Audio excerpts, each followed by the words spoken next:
Hi friends, நான் உங்க Rajasekar from PR walks and talks. இது நம்ம யூடியூப் சேனல். நம்ம சேனல்ல இருந்து போடக்கூடிய எல்லா சிறுகதைகள், நாவல்கள் எல்லாம் நீங்க கேட்கணும் அப்படின்னா, வேற ஒரு வேலை பண்ணணும். அது என்ன அப்படின்னா, சப்ஸ்கிரைப் பண்ணிடுங்க. அப்பதான் நம்ம சேனல்ல இருந்து போடக்கூடிய எல்லா வீடியோஸ்னுடைய நோட்டிஃபிகேஷன் உங்களுக்கு வந்துரும். அத ஓப்பன் பண்ணி அந்த கதைகள் எல்லாமே நீங்க கேட்கலாம். கண்டிப்பா உங்களுக்கு புடிச்ச கதைகள் தான் நம்ம குடுத்துட்டு இருக்கோம். ரொம்ப செலக்டிவா எந்த கதைகள் குடுத்தா மக்களுக்கு பிடிக்கும் அப்படிங்கிற மாதிரி பார்த்து நம்ம குடுத்துட்டு இருக்கோம். ஸோ நம்ம கதை வீடியோக்களுடைய கமெண்ட்ஸ்ல கேட்டீங்கன்னா கூட எடுத்து பார்த்தீங்கன்னா, அதுல நம்ம வியூவர்ஸ் குடுக்கக்கூடிய கமெண்ட்ஸே நம்ம சேனல் கதைய பத்தி சொல்லும். அது நமக்கு ரொம்ப பெருமையாக இருக்கு. அதே நேரத்துல நீங்களும் இந்த கதையெல்லாம் கேட்டுட்டு ஒரு லைக் பண்ணிடுங்க. உங்க ஃப்ரெண்ட்ஸ்க்கு ஷேர் பண்ணுங்க. தவறாம கமெண்ட் பண்ணுங்க. ஓகேவா?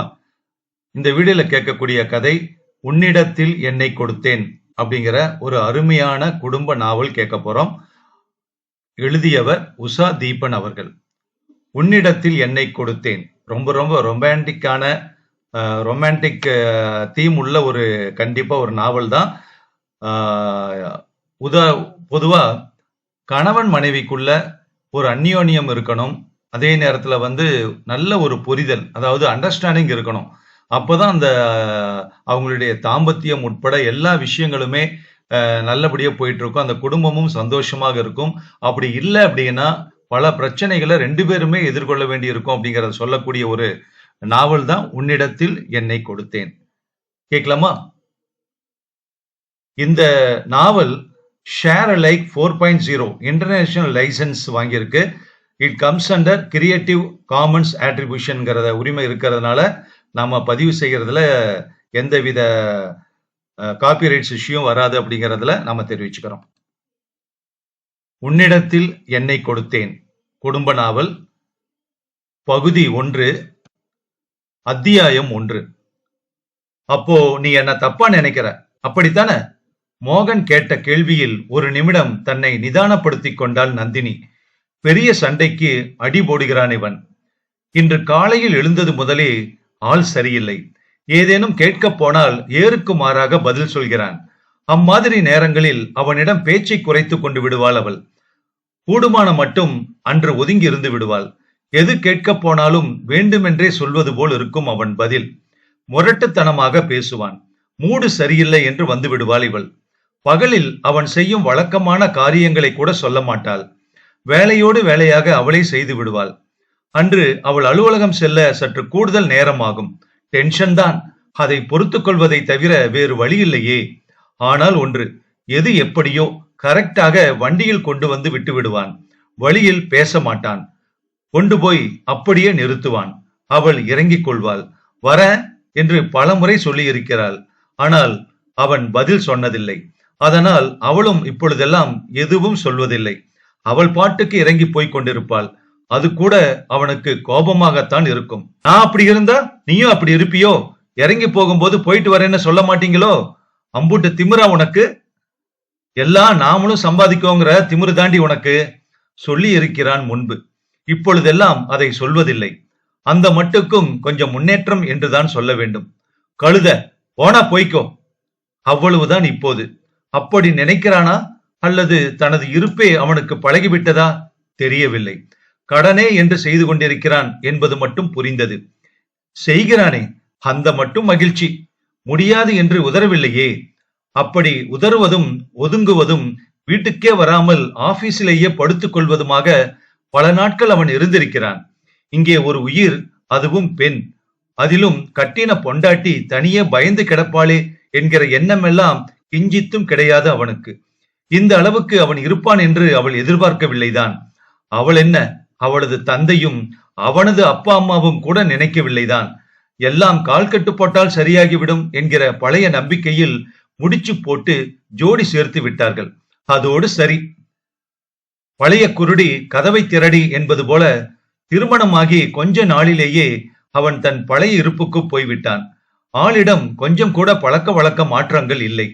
சிண்டை பிடிச்சுக்கிட்டாலும் சரி, கூடி குழாவினாலும் சரி, அவங்களுக்குள்ளேயே முறுக்கிக்கிட்டு சரியாகட்டும், நாம ஒதுங்கிக்குவோம் என்று அவன் இரு தரப்பிலும் ஒதுங்கிக் கொண்டார்கள். பிறகு கேட்பார் இல்லாமல் போனது. ஆன மட்டும் தன் அன்பால் அவனை கட்டி போட முயன்றாள் நந்தினி. அவன் சந்தோஷத்திற்கு நேரம் காலம் இல்லாமல் ஈடு கொடுத்துத்தான் பார்த்தாள். அவன் எப்பொழுது வந்தாலும் என்ன கேட்டாலும் முகம் சினுங்குவதில்லை, சலித்துக் கொள்வதில்லை. தன் உடல் நோவை துளியும் காட்டிக் கொள்வதில்லை என்று தனக்குத்தானே சபதம் எடுத்துக் கொண்டாள். அந்த தீவிர முயற்சியில் ஓரளவு மடங்கி வந்தான் மோகன். இந்த உலகத்தில் அன்பால் கட்டி போட முடியாத மனிதர்களும் உண்டோ என்று தன் வெற்றிக்கு தனக்குத்தானே மகுடம் சூட்டிக் கொண்டது போல் பெருமைப்பட்டுக் கொண்டாள் நந்தினி. அவர்கள் இருவருக்குள்ளும் சுமூகமும் சகஜமும் பிறகுதான் கொஞ்சம் கொஞ்சமாக துளிர்க்க ஆரம்பித்தது. ஆனாலும் பிறவி குணத்தை மட்டையை வைத்து கட்டினாலும் போகுமோ என்பது போல, இதோ பாருங்களேன் அவனை. அதென்ன ஜன்னல் வழியா பார்த்துக்கிட்டே இருக்கீங்க, அசிங்கமா இல்ல? இதுதான் காலையில் அவள் அவனை பார்த்து கேட்டது. இதென்னடி வம்பா இருக்கு? ஜன்னலுக்கு வெளியே செடியில பூத்திருக்கிற பூக்களை பாக்குறேன். காலையில அவைகளை பார்த்தா எனக்கு மனசுக்கு சந்தோஷமா இருக்கு, அதனால பாக்குறேன். உனக்கு ரசனை உண்டுன்னா நீயும் பாரு, தினம் பார்த்து பழகு. மனசு இனிமையாகுதா இல்லையா கேளு. பூக்களை தான் பாக்குறீங்களா? அப்ப சரி. ஏய், என்ன எதுவானாலும் நேரடியா பேசு, ஒடி வச்சு பேசுறதெல்லாம் எனக்கு பிடிக்காது.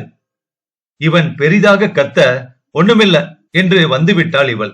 சட்டென்று மூக்குக்கு மேல்தான் கோபம் வரும் அவனுக்கு.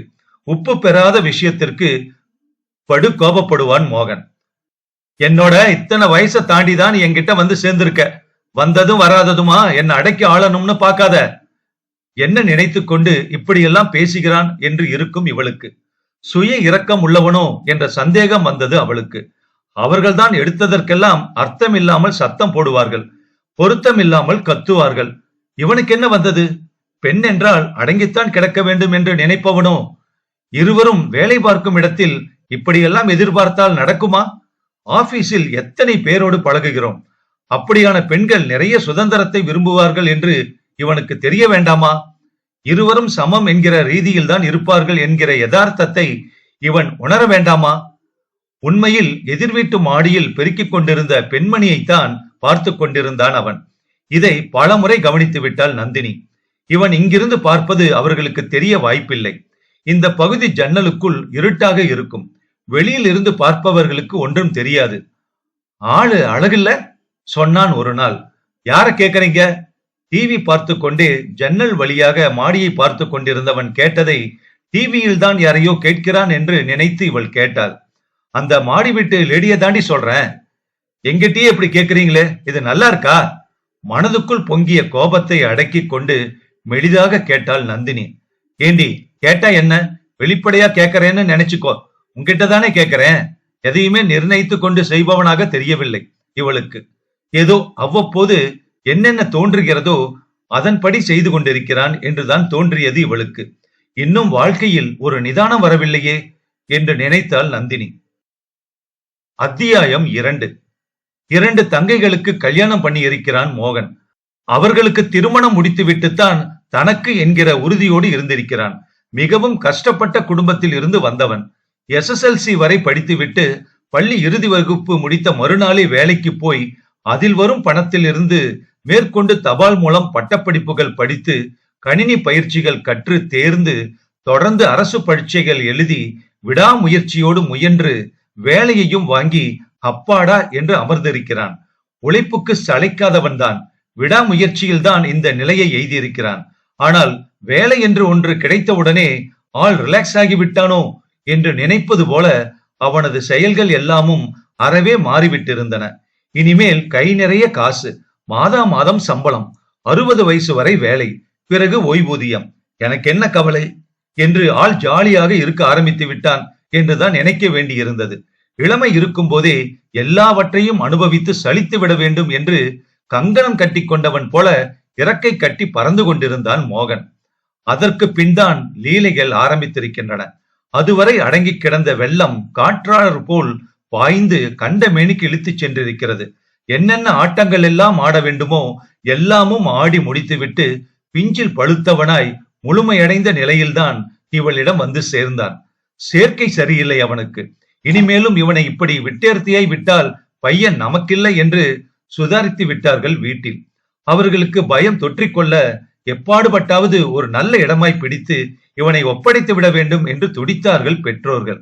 பெண்ணை வைத்துக் கொண்டிருப்பவர்கள் தான் இப்படி நினைக்க வாய்ப்பிருக்கிறது என்றால் இங்கே ஒரு ஆண்மகனை அவனின் எதிர்கால வாழ்வு வாழ்பட்டு போய்விடக் கூடாது என்று முயன்றனர் மூத்த தலைமுறையினர். முறைப்பையன் அவனை பார்க்கும் போதெல்லாம் என்னவோ ஒரு ஈர்ப்பு நந்தினிக்கு உண்டு. அவனின் பர்சனாலிட்டியா அது, அல்லது பேசும் அழகா, அவனது கோபமா, இல்லை அவனிடம் இருக்கும் சுறுசுறுப்பா? சின்ன பிள்ளையில இருந்து உன்னதாமா நான் மனசுல நினைச்சுக்கிட்டு இருக்கேன். நீ அவனுக்கு மனைவியா வந்துட்டேன்னு வச்சுக்கோ, அவன் கொட்டமெல்லாம் அடங்கி போயிடும். நான் எது சொல்லியும் கேட்கல அவன். ஆனா ஒண்ணுமா, அவன் தங்கச்சிங்களை எப்படியோ கரை சேர்த்துட்டான். அதுதான் ஆச்சரியம். அது வரைக்கும் அவன் இருந்த ஒழுங்கு இருக்கு பாரு, அதுக்கு ஈடு இணையே இல்ல. அந்த கட்டுப்பாட்டை நினைச்சுதான் அவனை எதுவுமே என்னால சொல்ல முடியல. இந்த குடும்பத்தின் தூணான் என்ன காத்திருக்கான், அத்தனையும் தாங்கி பிடிச்சிருக்கான். என்ன வந்தாலும் நான் பாத்துக்கிறேம்மான்னு சொல்லுவான். எவ்வளவு கடன் அடைச்சிருக்கான் தெரியுமா? அடகு வச்ச பொருளை எல்லாம் மீட்டிருக்கான். இந்த வயசுக்கு சொந்த நலன்னு அவன் மனசுல ஆசைகளே தோணலையோ இல்ல அடக்கிக்கிட்டானோ தெரியாது. சுயநலங்கிற அவன் வாழ்க்கையில இருந்ததே இல்ல. எங்க சந்தோஷம் தான் அவன் சந்தோஷம், வீட்டு நலன் தான் அவனோட நலன். அவ்வளவு பொறுப்பா இருப்பான். வேலை கிடைச்சு வெளியூர் போனான் பாரு, அங்கதான் அவனுக்கு சேர்க்க சரியில்லை, கெட்டு போயிட்டான். அதுலயும் ஒரு லாபம் இல்லாம இல்ல. சர்வீஸ்ல சேர்ந்த புதுசுல அவன் போட்டு வச்ச அப்ளிகேஷனுக்கு பலன் கிடைச்சு சட்டுன்னு அவனை எதிர்பார்க்காத போது ஒரு டிரான்ஸ்பர் வந்துச்சு பாரு. அதுல கடவுள் அவனை மறுபடியும் இந்த வீட்டுக்கு கொண்டு வந்து சேர்த்துட்டாரு. அத்தோட அந்த பழைய இடத்தன பழக்கம் எல்லாம் போச்சுன்னு வையி. இப்போ இங்க வந்து சேர்ந்துட்டான். வயசும் ஆகி போச்சுமா அவனுக்கு. இத்தனை நாள் ஒரு ஆம்பளை பையன் கல்யாணம் கட்டிக்கிடாம இருக்கிறதே பெரிய அதிசயம்தான். அதுதான் கொஞ்சம் அப்படி இப்படின்னு ஆயிட்டானோன்னு தோணுது எனக்கு. என்ன வயசானாலும் பரவாயில்ல, 2 தங்கச்சிகளுக்கும் முடிச்சிட்டு தான் இருந்தான் பாரு. அதுதான் ஆண்டவனா பார்த்து இப்போ உன்னை அவனுக்கு கொடுக்க போறான். நானும் வேலை பார்க்கறது அவருக்கு பிடிக்குமா மாமா என்று மாமாவை பார்த்து கேட்டாள். இதுல என்னமா வந்துச்சு? இத பத்தி எல்லாம் அவன் யோசிச்சதா தெரியல. உன்ன சொல்ல மாட்டான். உன்னை விட அழகான பொண்ணு அவனுக்கு வேற யாருமா கிடப்பா? அவனும் அழகான பையன்தான், இல்லைன்னு சொல்லல. ஆனாலும் நீ சரியான ஜோடி தானே அவனுக்கு. உங்க அப்பா ஆத்தாளுக்கு மறுப்பெல்லாம் இருந்தா சரி. மாமா இதை சொன்ன போதுதான் சுருக்கென்றது நந்தினிக்கு. அத்தியாயம் 3. நல்லா இல்லம்மா நந்தினி, இது கொஞ்சம் கூட நல்லா இல்ல. அப்பாவின் கோபத்தின் முன் தலை குனிந்து நின்றாள் நந்தினி. அவள் கண்களில் இருந்து கண்ணீர் வர எத்தனித்துக் கொண்டிருந்தது. அவள் என்ன எதிர்பார்த்தாலோ அதையேதான் அப்பாவும் சொல்கிறார். இதைத்தான் அன்று மோகனின் அப்பா லேசாக கோடு காட்டினார். அவருக்கு மனதிற்குள் சந்தேகம் இருந்திருக்கும் போலிருக்கிறது. அவன் ஒரு பொறுக்கிமா, பொம்பளை பொறுக்கி. அவனை போய் நீ கட்டிக்கிறேங்கிற? உனக்கு இந்த ஊர்ல இருந்த மோகனத்தாமா தெரியும்.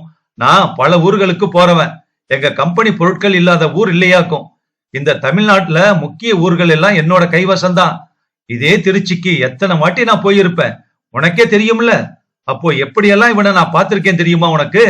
எந்த லாட்ஜ்ல நான் ரூம் எடுத்திருந்தனோ அதே லாட்ஜ்ல ஒரு பொண்ணோட வராம இவன். அதான் சங்கடப்பட்டுக்கிட்டு என்ன மறைச்சுக்கிட்டேன். வெளியூர்ல இருக்கிறவன் தன் வீட்டுக்கு எத்தனை நம்பிக்கையா இருக்கணும். அப்படிப்பட்ட ஒருத்தனை போய் நீ கட்டிக்கிறேங்கிறியம்மா என்று அழுத்து கொண்டார் அப்பா. அப்பா, ஆம்பளைங்க தவறு செய்யறது சகஜம்பா.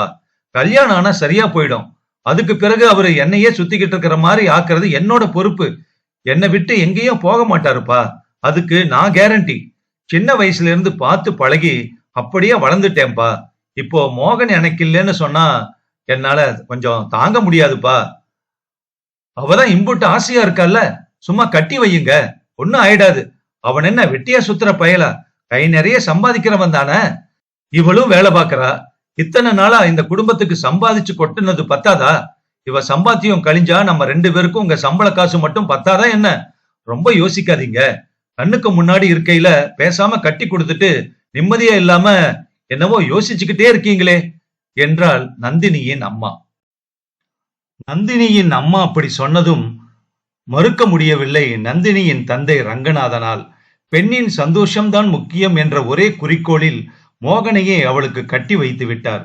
மோகனின் தந்தை சிவனேசன் ரங்கநாதனின் இந்த முடிவில் திக்கு முக்காடி போனார். அவர்கள் இருவரும் போட்டுக்கொண்ட சண்டைகள் என்பது தனி கதை. அத்தியாயம் 4. என் பொண்ணு உன்னோட வீட்டுக்கு வந்தா 4 நல்ல வார்த்தை சொல்லி அனுப்பி வைப்பியா? அதை விட்டுட்டு உட்காத்தி வச்சு சோறு போட்டு அவளை தயார் பண்றியா நீ? உன் பையன் வண்டவாளம் தான் ஊரே அறிஞ்ச விஷயமாச்சே. அவன் எப்படி எப்படி திரியறாங்கிறது எனக்கு தாயா தெரியும். சொல்ல ஆரம்பிச்சான்னா உன் குடும்பமே நாரி போயிடும். இத பாரு ரங்கநாதன், அனாவசிய பேச்சு வேண்டாம். உனக்கு இஷ்டமானா உன் பொண்ணை கொடு, இல்லையா? விடு. அதை விட்டுட்டு என் பையனை பத்தி அப்படி இப்படின்னு பேசுறத விட்டுடு. அவன் எப்படிப்பட்ட பையன், இந்த வீட்டுக்கு அவன் எப்படி இருந்திருக்காங்கிறது எனக்கு தான் தெரியும். அது பத்தி உனக்கு ஒண்ணும் தெரியாது, புரிஞ்சுக்கோ. 2 பொண்ணுங்களுக்கு கல்யாணம் கட்டி வைக்கிற வரைக்கும் அவன் பட்ட பாடு நான் தான் அறிவேன். எப்படியெல்லாம் அவன் பணம் திரட்டினா, எப்படியெல்லாம் கஷ்டப்பட்டு உழைச்சாங்கிறது எனக்கு என் பொண்டாட்டிக்கும் தான் வெளிச்சம். நீ அனாவசியமா பேசாத. அவன் வெளியூர்ல எப்படி இருக்கான், என்ன செய்யறாங்கிறத நான் அறிவேன். அவன் தப்பான வழியில போனான்னா அதை எப்படி கண்டிக்கணும், அவனை எப்படி வழிக்கு கொண்டு வரணும்னு எனக்கு தெரியும். என் பையனை பத்தி பெத்த எனக்கு தெரியும். அத நீ சொல்ல வேண்டாம். உன் வழிய பார்த்துட்டு நீ போ. கண்ணால் காண்பதும் பொய், காதால் கேட்பதும் பொய்ன்னு தீர விசாரிக்கிறதே மெய். அவ்வளவுதான் என்னால சொல்ல முடியும். போ. ரங்கநாதனுக்கு எதுவோ தெரிந்திருக்கிறது என்பதை அறிந்தபோதுதான் மோகனும் துணுக்குற்றான். அவமானமாக உணர்ந்தான். ஆனால் அவர் சொன்னது போல் தான் ஒன்றும் யாரோடும் தெரியவில்லையே. அந்த அளவிற்கான தைரியம் தனக்கில்லையே. வெளியூரே ஆனாலும் அப்படி துணிய முடியாதே தன்னால். அங்கிருக்கும் நண்பர்கள் விடுவார்களா என்ன? யம பயல்களாச்சே, எங்கடா பிடிச்ச என்று ஓடி வந்து விடுவார்களே. ஒருவேளை நண்பர் தனுஷ்கோடியின் சகோதரிகள் திருச்சியை சுற்றி பார்க்க வந்தார்களே, அப்பொழுது பார்த்திருப்பாரோ? அவர்களுக்காக ஹோட்டல் பரத்வாஜில் அறை ஒதுக்கி இருந்தேனே, அங்கே கண்டிருப்பாரோ? இவரும் ஊரூராக சுற்றுபவராயிற்றே. ஆனால் அங்கு அவர் வந்திருந்தாரானால் தன் கண்ணிலேயே படவில்லையே. ஒரு நாள் முழுக்க போகவும் வரவுமாகத்தானே இருந்தோம். அப்படியும் தன் கண்ணில் அவர் படாமல் அவர் கண்களில் மட்டும் நான் பட்டிருக்கிறேனா? இதுதான் இந்த சந்தேகம் அவருக்கு. இப்பொழுது சொன்னால் நம்புவாரா? அவர் நம்பினால் என்ன, நம்பாவிட்டால் என்ன?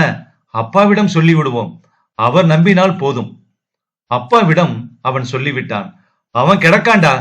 அவன் சொல்லிட்டாங்கிறதுக்காக நானும் உன்னை சந்தேகப்படுவேன்னு நினைச்சிட்டியா? பைத்தியம். அவன் எப்படின்னு எனக்கு தாண்டா தெரியும். நானும் அவனும் பாலிய சிநேகிதங்க. அவனை பத்தி எனக்கு தெரியும், என்னை பத்தி அவனுக்கு தான் தெரியும். விடு விடு, சொன்னா சொல்லிட்டு போறான்டா, விடு. எல்லா பேச்சுகளும் கலந்து வரத்தான் செய்தன. ஆனால் நந்தினியின் பிடிவாதம் தான் ஜெயித்தது கடைசியில். ஆனாலும் வேண்டும் சந்தோஷங்களை அனுபவித்த பின்னும் இன்னும் இந்த கேடுகெட்ட புத்தி இவனிடமிருந்து விடைபெறவில்லையே. 3 4 என்று பெத்து அவைகளோடு பாடாய் பட்டு கொண்டிருந்தால் ஒருவேளை இந்த புத்தியெல்லாம் இருக்காதோ? ஒன்றுக்கே வழியில்லை, 3 நாளுக்கு எங்கே போக? அவனை பற்றி சதா நினைத்து கொண்டுதான் இருக்கிறாள் நந்தினி. அவனின் இந்த மாதிரி பழக்கத்தினால் இதுவரை எந்த வம்பு தும்பும் என்றும் வந்ததில்லை. அது ஒன்றுதான் ஆறுதல். அப்படி ஏதேனும் வந்து நின்றால் அந்த கேவலத்தை தன்னால் தாங்கவே முடியாது நிச்சயமாய். அப்படி எதுவும் வந்துவிடக் கூடாதே என்று கடவுளை வேண்டிக் கொண்டுதான் இருந்தாள் நந்தினி. அவனின் அந்த பழைய பழக்க வழக்கங்களே இதுநாள் வரை தனக்கு குழந்தை உதிக்காததற்கான காரணமாய் இருக்குமோ? எப்படி கேட்பது? கேட்கத்தான் முடியுமா? இப்போது இருக்கும் நிலைக்கு விவாகரத்து அது இது என்று ஆரம்பித்து விட்டானால் இதற்குத்தான அவனை விரும்பி மணந்தது. அன்றொரு நாள் அவன் அப்பாவே லேசாக வார்த்தையை விட, நீதான் அப்பாட்ட சொல்லி கேட்க சொன்னியா என்று என்ன பாடுபடுத்தி விட்டான். என் மேல அந்த அளவுக்கு சந்தேகம் உனக்கு இருந்துச்சா? HIV டெஸ்ட் வேணா எடுத்து பார்த்துருவோம், இருக்கான்னு தெரிஞ்சு போயிடும்ல. நான் அப்படிப்பட்ட ஆளா இருந்தா உன்னை நெருங்கவே மாட்டேன்டி. முதல்ல அதை புரிஞ்சுக்கோ. வந்த வியாதி என்னோட போகட்டும்னு இருந்துருவேன். உன்னை கல்யாணமே பண்ணி இருக்க மாட்டேன், தெரியுமில்ல. அவன் பேச்சுக்கு எந்த பதிலும் சொல்லாமல் வாய் மூடி நின்றாள் நந்தினி. எதுக்காக அவசரப்படுற? கொஞ்ச நாளைக்கு ஜாலியா இருப்போமே, பிறகு பெத்துக்கிறது. டாக்டர் கிட்ட போய் டெஸ்ட் அது இதுன்னு நின்னா முதல்ல செமன் எடுத்துக்கிட்டு வாங்கன்னுவாரு. நினைச்ச உடனே செமன் எடுத்து கொடுக்க நான் என்ன லோஃபரா? ஒய்ஃப கூட வச்சுக்கங்கன்னு சொல்லுவாரு. கேட்கவே அசிங்கமா இல்ல? அது இயற்கையா கணவனும் மனைவியும் தங்களை மறந்து அனுபவிச்சு முயல வேண்டிய விஷயம். அத செயற்கையா செஞ்சு கொண்டு வான்னா எவனால முடியும்? அப்படி ஒரு டெஸ்ட் எடுத்து பார்த்துதான் ஆகணுமா? பர்சன்டேஜ் குறைவா இருக்குன்னு சொல்லி மாத்திரை எழுதி கொடுக்க வேண்டியதானே? சாப்பிடுனா முடிஞ்சு போச்சு. அதை விட்டுட்டு தனி ரூமுக்குள்ள போய் அந்த ஆளுகிட்ட என் டவுசர் அவுத்து காட்ட சொல்றியா? என்ன அசிங்கண்டி இது? இவ்வளவு பேசுறாங்களே, நான் கேக்குறேன், ஏன் உங்ககிட்ட குறை இருக்க கூடாதா? கர்ப்பப்பைய சரியான வளர்ச்சி இருக்கா? உள்ள பேருக்கான உடம்பு நார்மலா அமைஞ்சிருக்கா? போதுமான சக்தி அணுக்கள் இருக்கா? இல்ல அதுக்கு நீயும் மருந்து சாப்பிடணுமா? இது எல்லாமும் பார்க்கணும்ல. 2 பேர்ல யார்கிட்ட வேணாலும் குறை இருக்கலாம்ல. அதென்ன நான் மட்டும் டெஸ்ட் பண்ணிக்கணுங்கிறது? எங்க அப்பா தான் சொன்னாருன்னா உங்க அப்பாவும் ஒத்தைக்க நிக்கிறாரு. என்னை பத்தி கண்ணா பின்னான்னு கேள்விப்பட்டிருக்கிறதுனால இந்த சந்தேகம் வந்துடுச்சு போல இருக்கு அவருக்கு. பொம்பளைங்களோட ஊர் சுத்துறவன் எல்லாம் கெட்டவன் இல்ல, கெட்டு போனவனும் இல்ல. சில பழக்க வழக்கங்கள் சில பேருக்கு அந்த மாதிரி அமைஞ்சு போகுது. அதனால அவன் கெட்டு போனவன் தாங்கிறத முடிவுக்கே வந்துடுறதா? இந்த பெருசுக கணக்கே தனிடி. அவங்களோட சேர்ந்து நீ என்ன சந்தேகப்படுற பாரு, அதுதாண்டி எனக்கு வருத்தமா இருக்கு. அப்படியெல்லாம் இல்லைங்க, 2 பேருமே டெஸ்ட் பண்ணிக்கலாம்னு தான் நான் அப்பாட்ட சொன்னேன். எங்க அப்பா தான் வேற மாதிரி பேசிட்டாரு. இவ்வளவு சந்தேகம் இருக்கிற மனுஷன் எதுக்காக பொண்ணை கொடுத்தாரா? நானா உங்க வீட்டு முன்னாடி வந்து நின்ன? கொடுமைப்பிடி சண்டையா கிடந்த பெருசுக ரெண்டும் எந்த புள்ளியிலேயோ ஒண்ணு சேர்ந்துருச்சு. அது நமக்கு வினையா போயிடுச்சு பாரு. அதான, நீ நல்ல பொண்ணு, அதனாலதான் நான் சம்மதிச்சேன். ஆனா என்ன உனக்கு முழுசா ரொம்ப பிடிக்குமாங்கிறது எனக்கு தெரியாது. எதுக்காக என்ன கட்டிக்கிடணும்னு நீ சம்மதிச்சேங்கிறதும் எனக்கு இன்னைக்கு வரைக்கும் தெரியாது. உன்னோட பிடிவாதத்தால தான் என்ன கட்டி வச்சாங்கிறது பிறகுதான் தெரிஞ்சுக்கிட்டேனா. ஆனா ஒண்ணு, நான் எந்த நேரத்திலையும் உனக்கு மறுப்பு சொல்லல. அது உனக்கே தெரியும்னு நினைக்கிறேன். என்னவோ என் மனசு உன்னை வேண்டாம்னு சொல்லல. அதுக்காக ஒரே அடியா நான் உன்னை விரும்பவும் இல்லை. அப்படி நினைச்சு ஒரே அடியா நீ மகிழ்ந்து போயிடாத. நாம 2 பேரும் சேரணுங்கிறது விதி போல இருக்கு. அதான் கடவுள் நம்மள முடிச்சு போட்டு விட்டுட்டான். எல்லாம் போக போக சரியாகுங்கிற நம்பிக்கையில இருக்க பழகு. அவங்க மாதிரி எல்லாத்துக்கும் அவசரப்படாத. அவங்க வாழ்ந்து முடிச்சவங்க. நமக்கு இனிமேதான் வாழ்க்கையே. புரியுதா நான் சொல்றது? கொட்டி தீர்த்தான் மோகன். அத்தனையையும் தலையாட்டி கேட்டுக்கொண்டாள் நந்தினி. ஆனாலும் அத்தனையையும் பேசிவிட்டு பழையபடி குட்டையில் போய் விழுந்தால் எப்படி? அப்படித்தான் நடந்தது மறுநாள் நிகழ்வு. அத்தியாயம் 5. வாங்க சரோஜா, வாங்க, பயப்படாம வாங்க. இது உங்க வீடு மாதிரி. முதலில் உள்ளே நுழைந்த மோகன் பின்னால் வந்த அந்த பெண்ணை இத்தனை சகஜமாக அழைத்த விதம் நந்தினியை துணுக்குறச் செய்தது. அப்பொழுதுதான் அவள் அலுவலகத்தில் இருந்து திரும்பி அப்பாடா என்று சோஃபாவில் உட்கார்ந்தாள். என்றுமே இத்தனை சீக்கிரம் வந்ததில்லை அவன். இன்று என்னவோ இப்பொழுதே வந்து நிற்கிறான். ஏதேனும் பிரச்சனையை கொண்டு வருவதென்றால் சீக்கிரமே வந்து விடுவான் போல் இருக்கிறது. எப்பொழுதும் சீக்கிரம் வந்தான் என்றால் அன்று ஒரே பிரச்சனைதான். அப்படித்தான் இதுவரை நிகழ்ந்திருக்கிறது. அதுவரை வலிய சண்டை போடுவதற்கென்றே வந்து நிற்பதாக தோன்றும் இவளுக்கு. அம்மாதிரி நேரங்களை புரிந்து கொண்டு அமைதி காப்பாள் இவள். மாலையில் வீடு வந்து கை கால் முகம் கழுவி சாமி விளக்கு ஏற்றி சுலோகம் சொல்ல அமர்வாள். அந்த மனநிலையை கெடுத்துக் கொள்ளக்கூடாது என்பது அவள் எண்ணம். பார்த்து பார்த்து, அந்த காலத்து வீடு, பார்த்து வரணும், இல்லனா தலைய பதம் பாத்துரும் என்றவாறே அவள் குனிவதற்கு நிலைக்கு இடையில் கையை கொடுத்தான் மோகன். ஓடிப்போய் அவன் அவ்வாறு செய்தது நந்தினிக்கு உறுத்தியது. அவளும் கையை தூக்க 2 பேருடைய கைகளும் மேல் பக்கம் மோதின.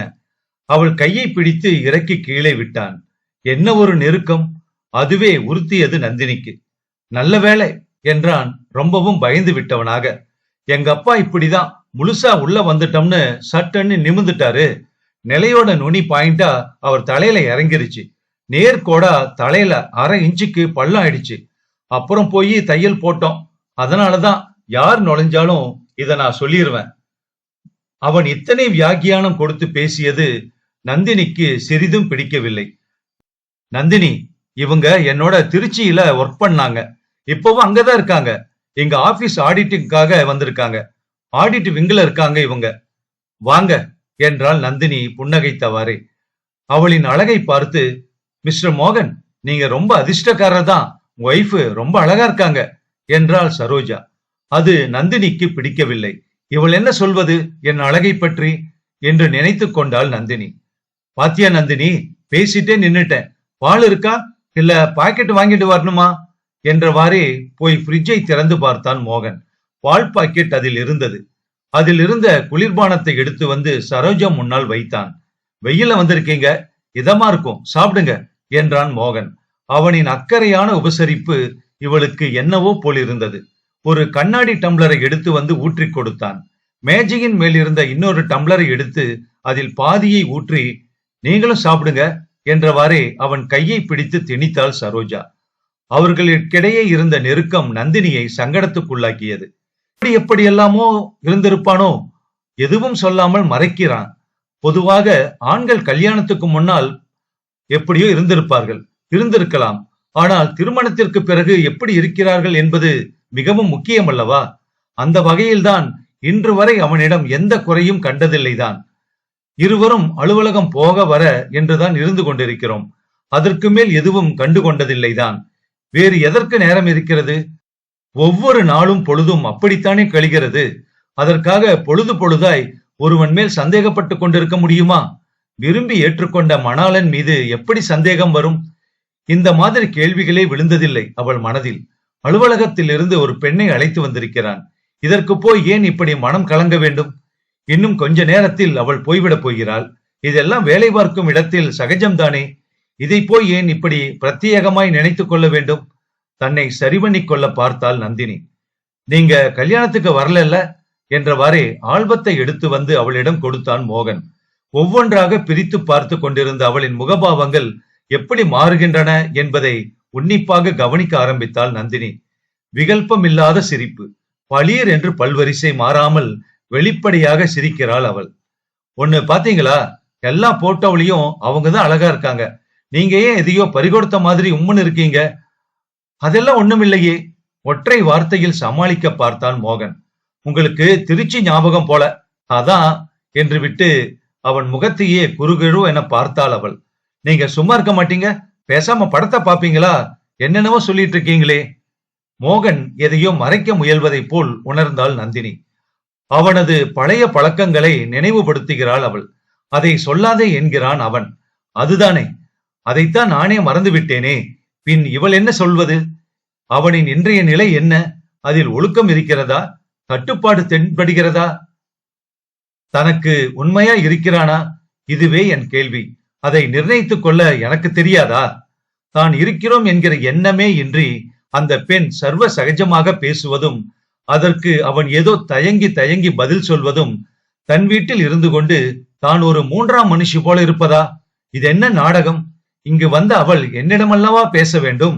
நான் ஏதோ ஒரு வேலைக்காரி போலவும், தன்னிடம் பேசுவதற்கு ஒன்றுமில்லை போலவும், தன்னையே லட்சியம் செய்யாது அவள் பாட்டுக்கு ஏதோ பேசிக்கொண்டு போவதும், அதற்கு அவன் ஆமாம் போடுவதும் போல இருப்பதும் என்ன இது கன்றாவி?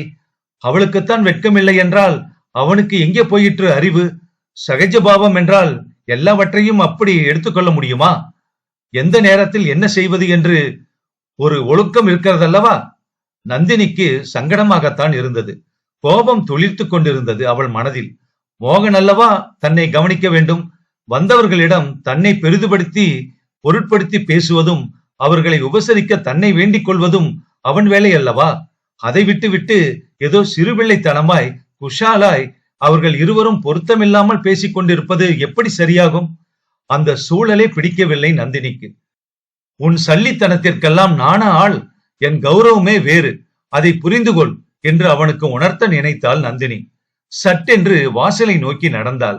அதை மோகன் எதிர்பார்க்கவில்லை.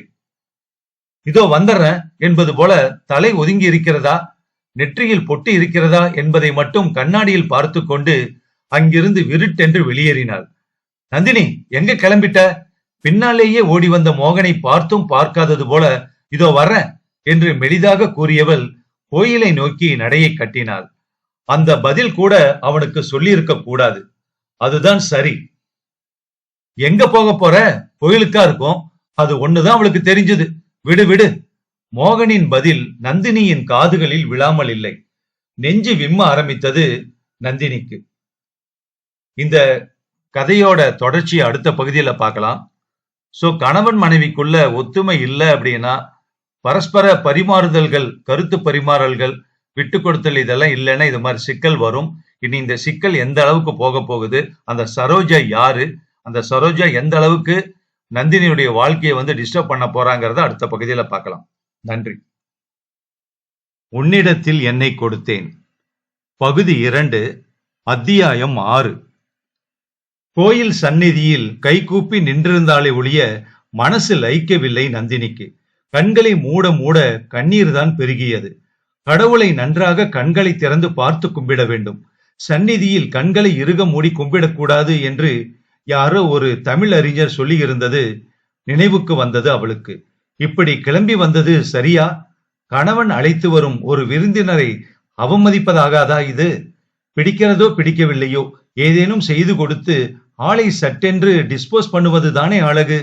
இப்படி சரி நடத்துங்க என்பது போல வெளியே வந்து விடுவது அசட்டுத்தனம் அல்லவா? படு முட்டாள்தனமாய் கிளம்பி வந்து விட்டாயே. பிடிக்கவில்லை என்றால் அதை எப்படியாவது வெளிப்படுத்தி ஆளை வெளியேற்ற பார்ப்பாயா, இல்லை இப்படியா இடம் ஒழித்து கொடுத்து விட்டு வருவது? நீ நினைப்பது போல் அவளோடு அவனுக்கு பழக்கம் இருந்தால் இப்போது இது வசதியாயிற்றே. எப்படியும் அரை மணிக்கு குறையாது நந்தினி வர என்று சல்லாபம் ஆரம்பித்து விட்டாள் என்றால், உனக்கோ அவன் மேல் இன்றும் சந்தேகம் இருந்து கொண்டுதான் இருக்கிறது. அதற்கு ஏற்றாற்போல் சந்தர்ப்பங்களும் அமைந்து கொண்டுதான் இருக்கின்றன. அந்த சந்தர்ப்பத்தை மேலும் வசதி பண்ணி கொடுப்பதா உன் வேலை? என்ன பெண் நீ! முறுக்கி கொண்டு வந்து விட்டால் பின்னால் ஓடி வருவான் என்று பார்த்தாயா? அந்த அளவுக்கு நீ அவனை உன்னோடு கட்டி போட்டிருக்கிறாயா என்ன? முதலில் இதை நினைத்துப்பார். என்றாவது மனைவி பின்னால் அலையும் இளைஞன் என்று தன்னை காட்டிக் கொண்டிருக்கிறானா அவன்? தன் கௌரவத்தை உன் அளவிலேனும் தளர்த்தி இருக்கிறானா? மனைவியிடம் என்ன கண்டிஷனான போக்கு அவனுக்கு? அவளுக்கு இல்லாத உரிமையா என்று விட்டிருக்கிறானா? அம்மா, கற்பூரம் ஒத்திக்கோங்க. அர்ச்சகரின் குரல் கேட்டு கண்ணை திறந்தாள் நந்தினி. இடுப்பில் சொருகி இருந்த சின்ன பர்சில் 10 ரூபாயை எடுத்து அப்படியே தட்டில் போட்டாள். அர்ச்சகரின் முகம் மலர்ந்தது. அந்த மலர்ச்சி அவளுக்கு என்றும் பிடித்தது. அந்த கோயிலுக்கு வரும்போதெல்லாம் பல சமயங்களில் அவள் அப்படி செய்வது வழக்கம். ஏனோ உண்டியலில் போட அவள் மனம் ஒப்பியதில்லை. மிக குறைந்த வருவாய் உள்ள அந்த அர்ச்சகரின் மனம் நிறைந்ததென்றால் அதுதான் இவளுக்கு சந்தோஷம். கொஞ்சம் இருமா, புஷ்பம் தரேன் என்று அவர் சொன்னது அவளுடைய மனதுக்கு ஆறுதலாய் இருந்தது. பூ கைக்கு வந்தபோது கண்களில் ஒற்றிக்கொண்டாள். விழிகள் பனித்தன. கொத்து பூவை அர்ச்சகர் கொண்டு வந்து கொடுத்ததும் கை நிறைய அதை வாங்கி கொண்டதும் இப்போது தலை நிறைய அதை அவள் செருகிக் கொண்ட போது வெளிப்பிரகாரத்தில் பக்கவாட்டில் இருந்த கண்ணாடியில் அவளின் முக பிரகாசம் அவளை சந்தோஷப்படுத்தியது. ஆனாலும் உனக்கு முக லட்சணம் அதிகமுடி. அதுலதான் அந்த மோகன் விழுந்துட்டார் போல இருக்கு. அவர் எதிர்படும் போதெல்லாம் தான் நீதானே அவரை சைட் அடிச்ச. அப்படியே சிரிச்சு சிரிச்சு அவரை உன்னால ஆக்கிக்கிட்ட. போதா குறைக்கு முறை வேற கேட்கணுமா? ஈஸியா முடிச்சுக்கிட்ட உன்னோட கல்யாணத்தை. நாங்கள் எல்லாம் என்ன பாடு பட போறோமோ. அலுவலக தோழி கார்த்திகா தன்னிடம் சுதந்திரமாய் பேசுவாள். அப்படி ஒரு சிலர் தான் அவளுக்கு நெருக்கம். இன்னொருத்தி கோகிலா அங்கே கோயிலுக்கு பக்கத்தில் தான் இருக்கிறாள். அவளிடம்தான் அந்தரங்கம் எல்லாம் பேசுவாள், அந்தரங்கமாக இருப்பாள். தன் எல்லா சந்தோஷங்களும் சோகங்களும் அறிந்தவள் அவள்தான். ஆறுதலான தோழி.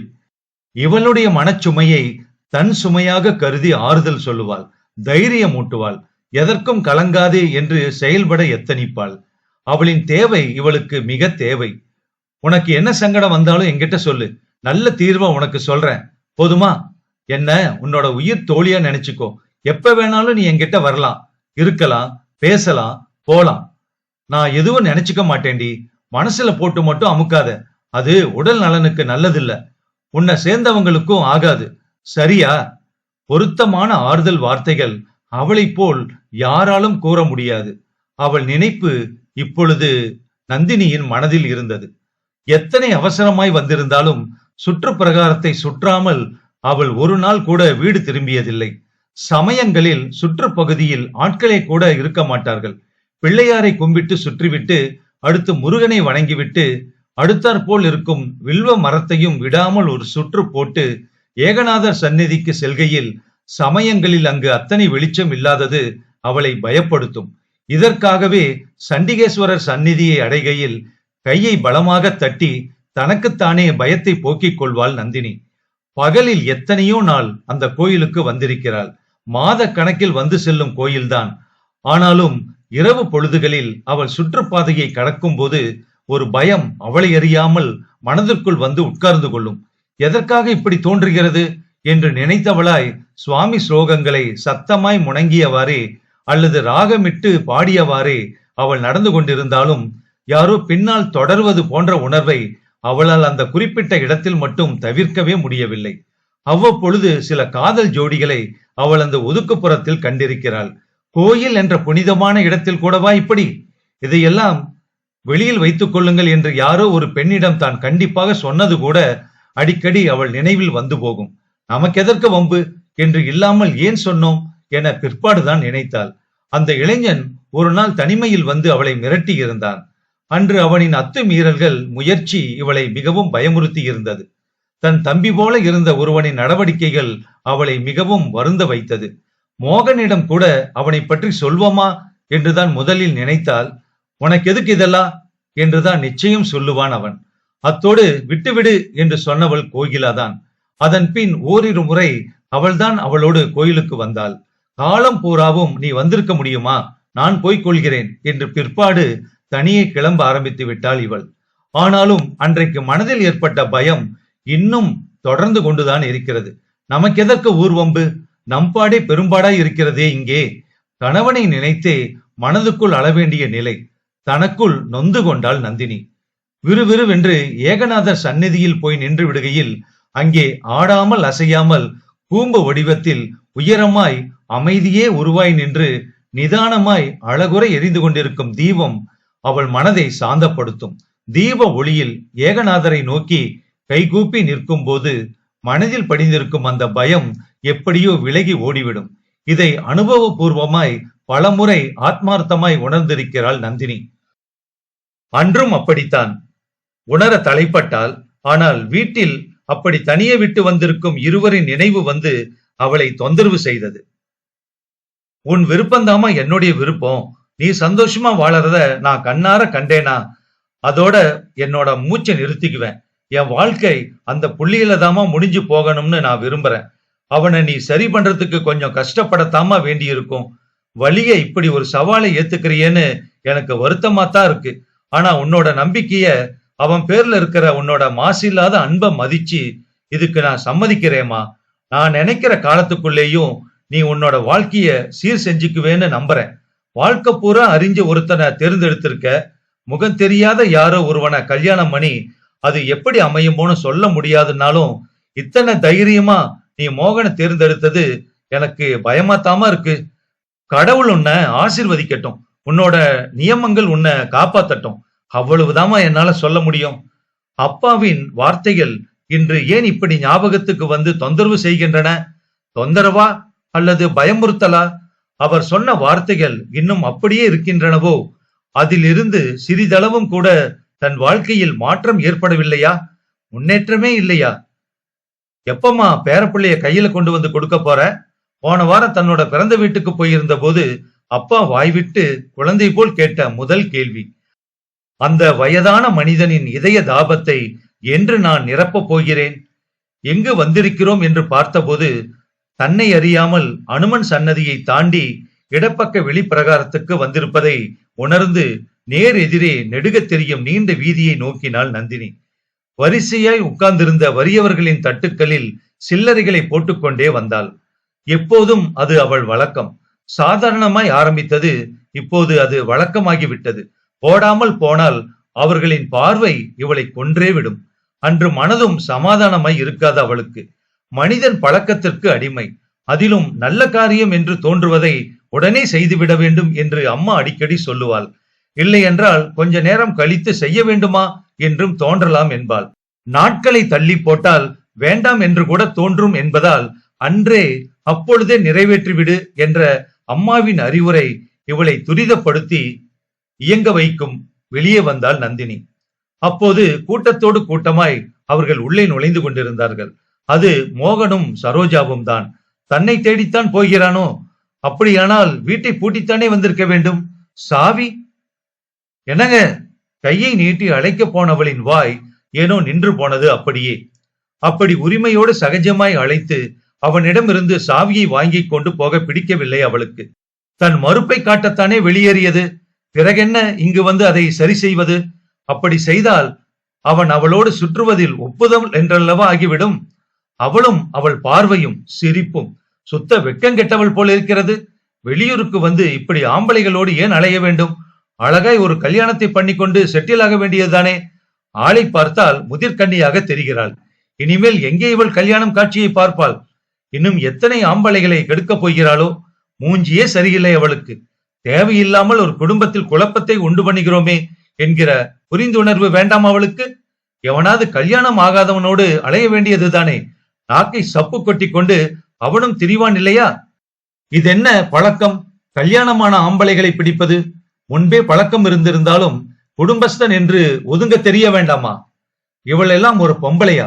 வெட்கங்கெட்ட சிரிக்கி. கோயில் வாசலில் வேண்டாத வார்த்தைகள் தவிர்க்க முடியவில்லை நந்தினியால். இன்னும் கொஞ்சம் யோசித்தால் என்னெல்லாம் வன்மம் மனதுக்கு தோன்றுமோ. கோயிலுக்கு வந்த இடத்தில் சுவாமி ஸ்லோகங்களை சொன்னாலும் புண்ணியம்.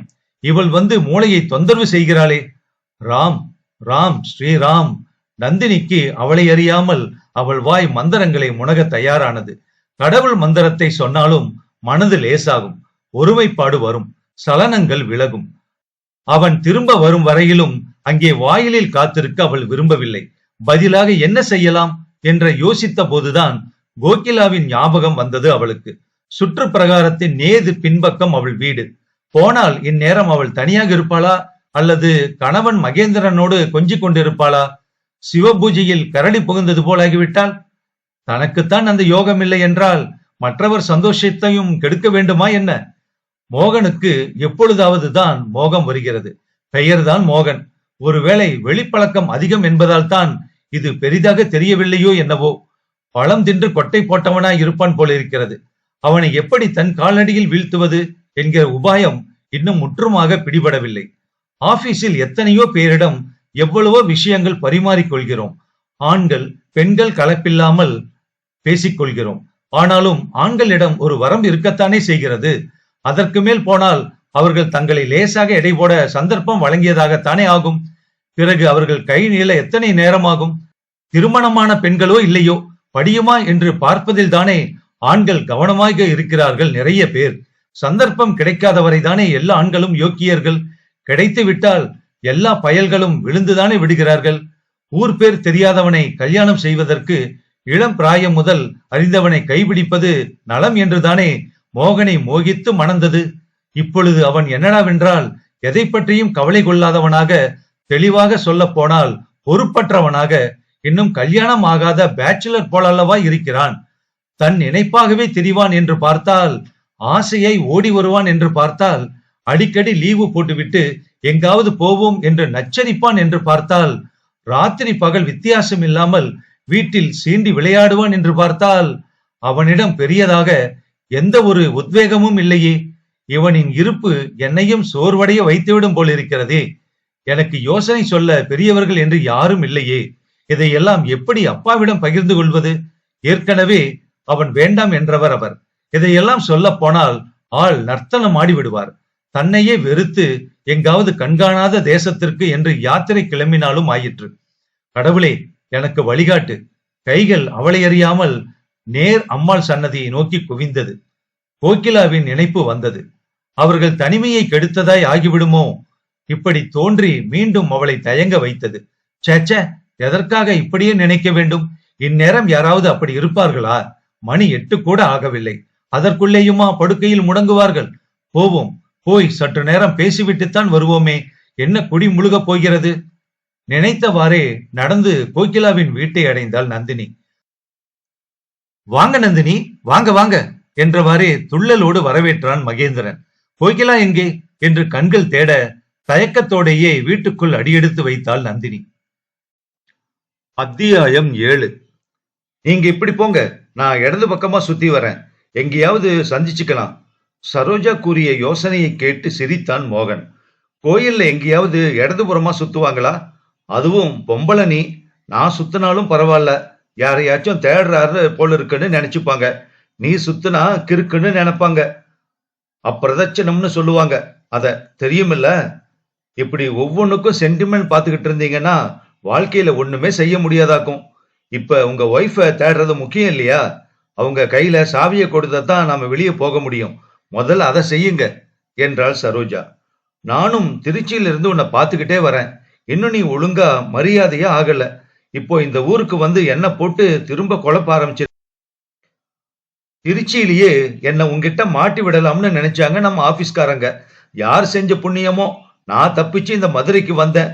இங்கேயும் வந்து பிடிச்சுக்கிட்டேன். இப்ப என் பொண்டாட்டி என்னடானா ஏற்கனவே அவ சந்தேக பேர்வழி வேற. இப்போ உன்னையும் பார்த்துட்டால, கேட்கவே வேண்டாம் என்று அழுத்து கொண்டான் அவன். நான் தான் கல்யாணமே பண்ணிக்க போறது இல்லைங்கிற முடிவுல இருக்கேனே, இதுல சந்தேகப்பட என்ன இருக்கு என்றாள் சரோஜா. ஏற்கனவே ஒரு கல்யாணம் ஆகி சாமர்த்தியமா அதை மறைச்சிட்ட. யாருக்கு தெரியும் அதை பத்தி? நம்ம திருச்சி ஆபீஸ்லயே புதுசா வந்த சில பேருக்கு தெரியாது. இனிமே நீ கல்யாணம் பண்ணிக்க போறதில்லைன்னு இருக்கலாம் தான், அது அவளுக்கு தெரியாதுல்ல. அப்படி இருந்தா எதுக்கு இன்னொரு வீட்டு ஆம்பளையோட சுத்தணும்னு கேட்பாவ. இன்னும் நீ அவ கூட பேசல. பார்த்ததோட சரிதானே? அவ்வளவுதானே? உட்கார்ந்து பேசி பாரு, தெரியும். 2 வார்த்தையில உன்னை கட் பண்ணி விட்டுருவா. அடிச்சு புடிச்சு தலை தெறிக்க ஓடிடுவே திருச்சிக்கு. அப்புறம் எங்க வீட்டு பக்கம் தலை வச்சு படுக்க மாட்ட நீ என்றான் அவன். நீங்க இப்படியெல்லாம் சொல்ல சொல்லதான் எனக்கு அவங்கள சந்திக்கணும் போல ஆவல் அதிகமாகுது. நான் வீட்டுக்குள்ள வந்த உடனே எதிர்பாராத நிமிஷத்துல பட்டுன்னு கோயிலுக்கு கிளம்பிட்டாங்க. இல்லனா உட்கார்த்த வச்சு பேச்சு ஆரம்பிச்சிருப்பேன். எப்படிதான் பேசுறாங்கன்னு தெரிஞ்சிட்டு இருக்கலாமே. ஒருவேளை நான் வந்தது பிடிக்கலையோ என்னவோ. நானாவது வழிய பேசி இருக்கணும். அவங்க கௌரவமானவங்க. எனக்கு தான் அதெல்லாம் இல்லையே.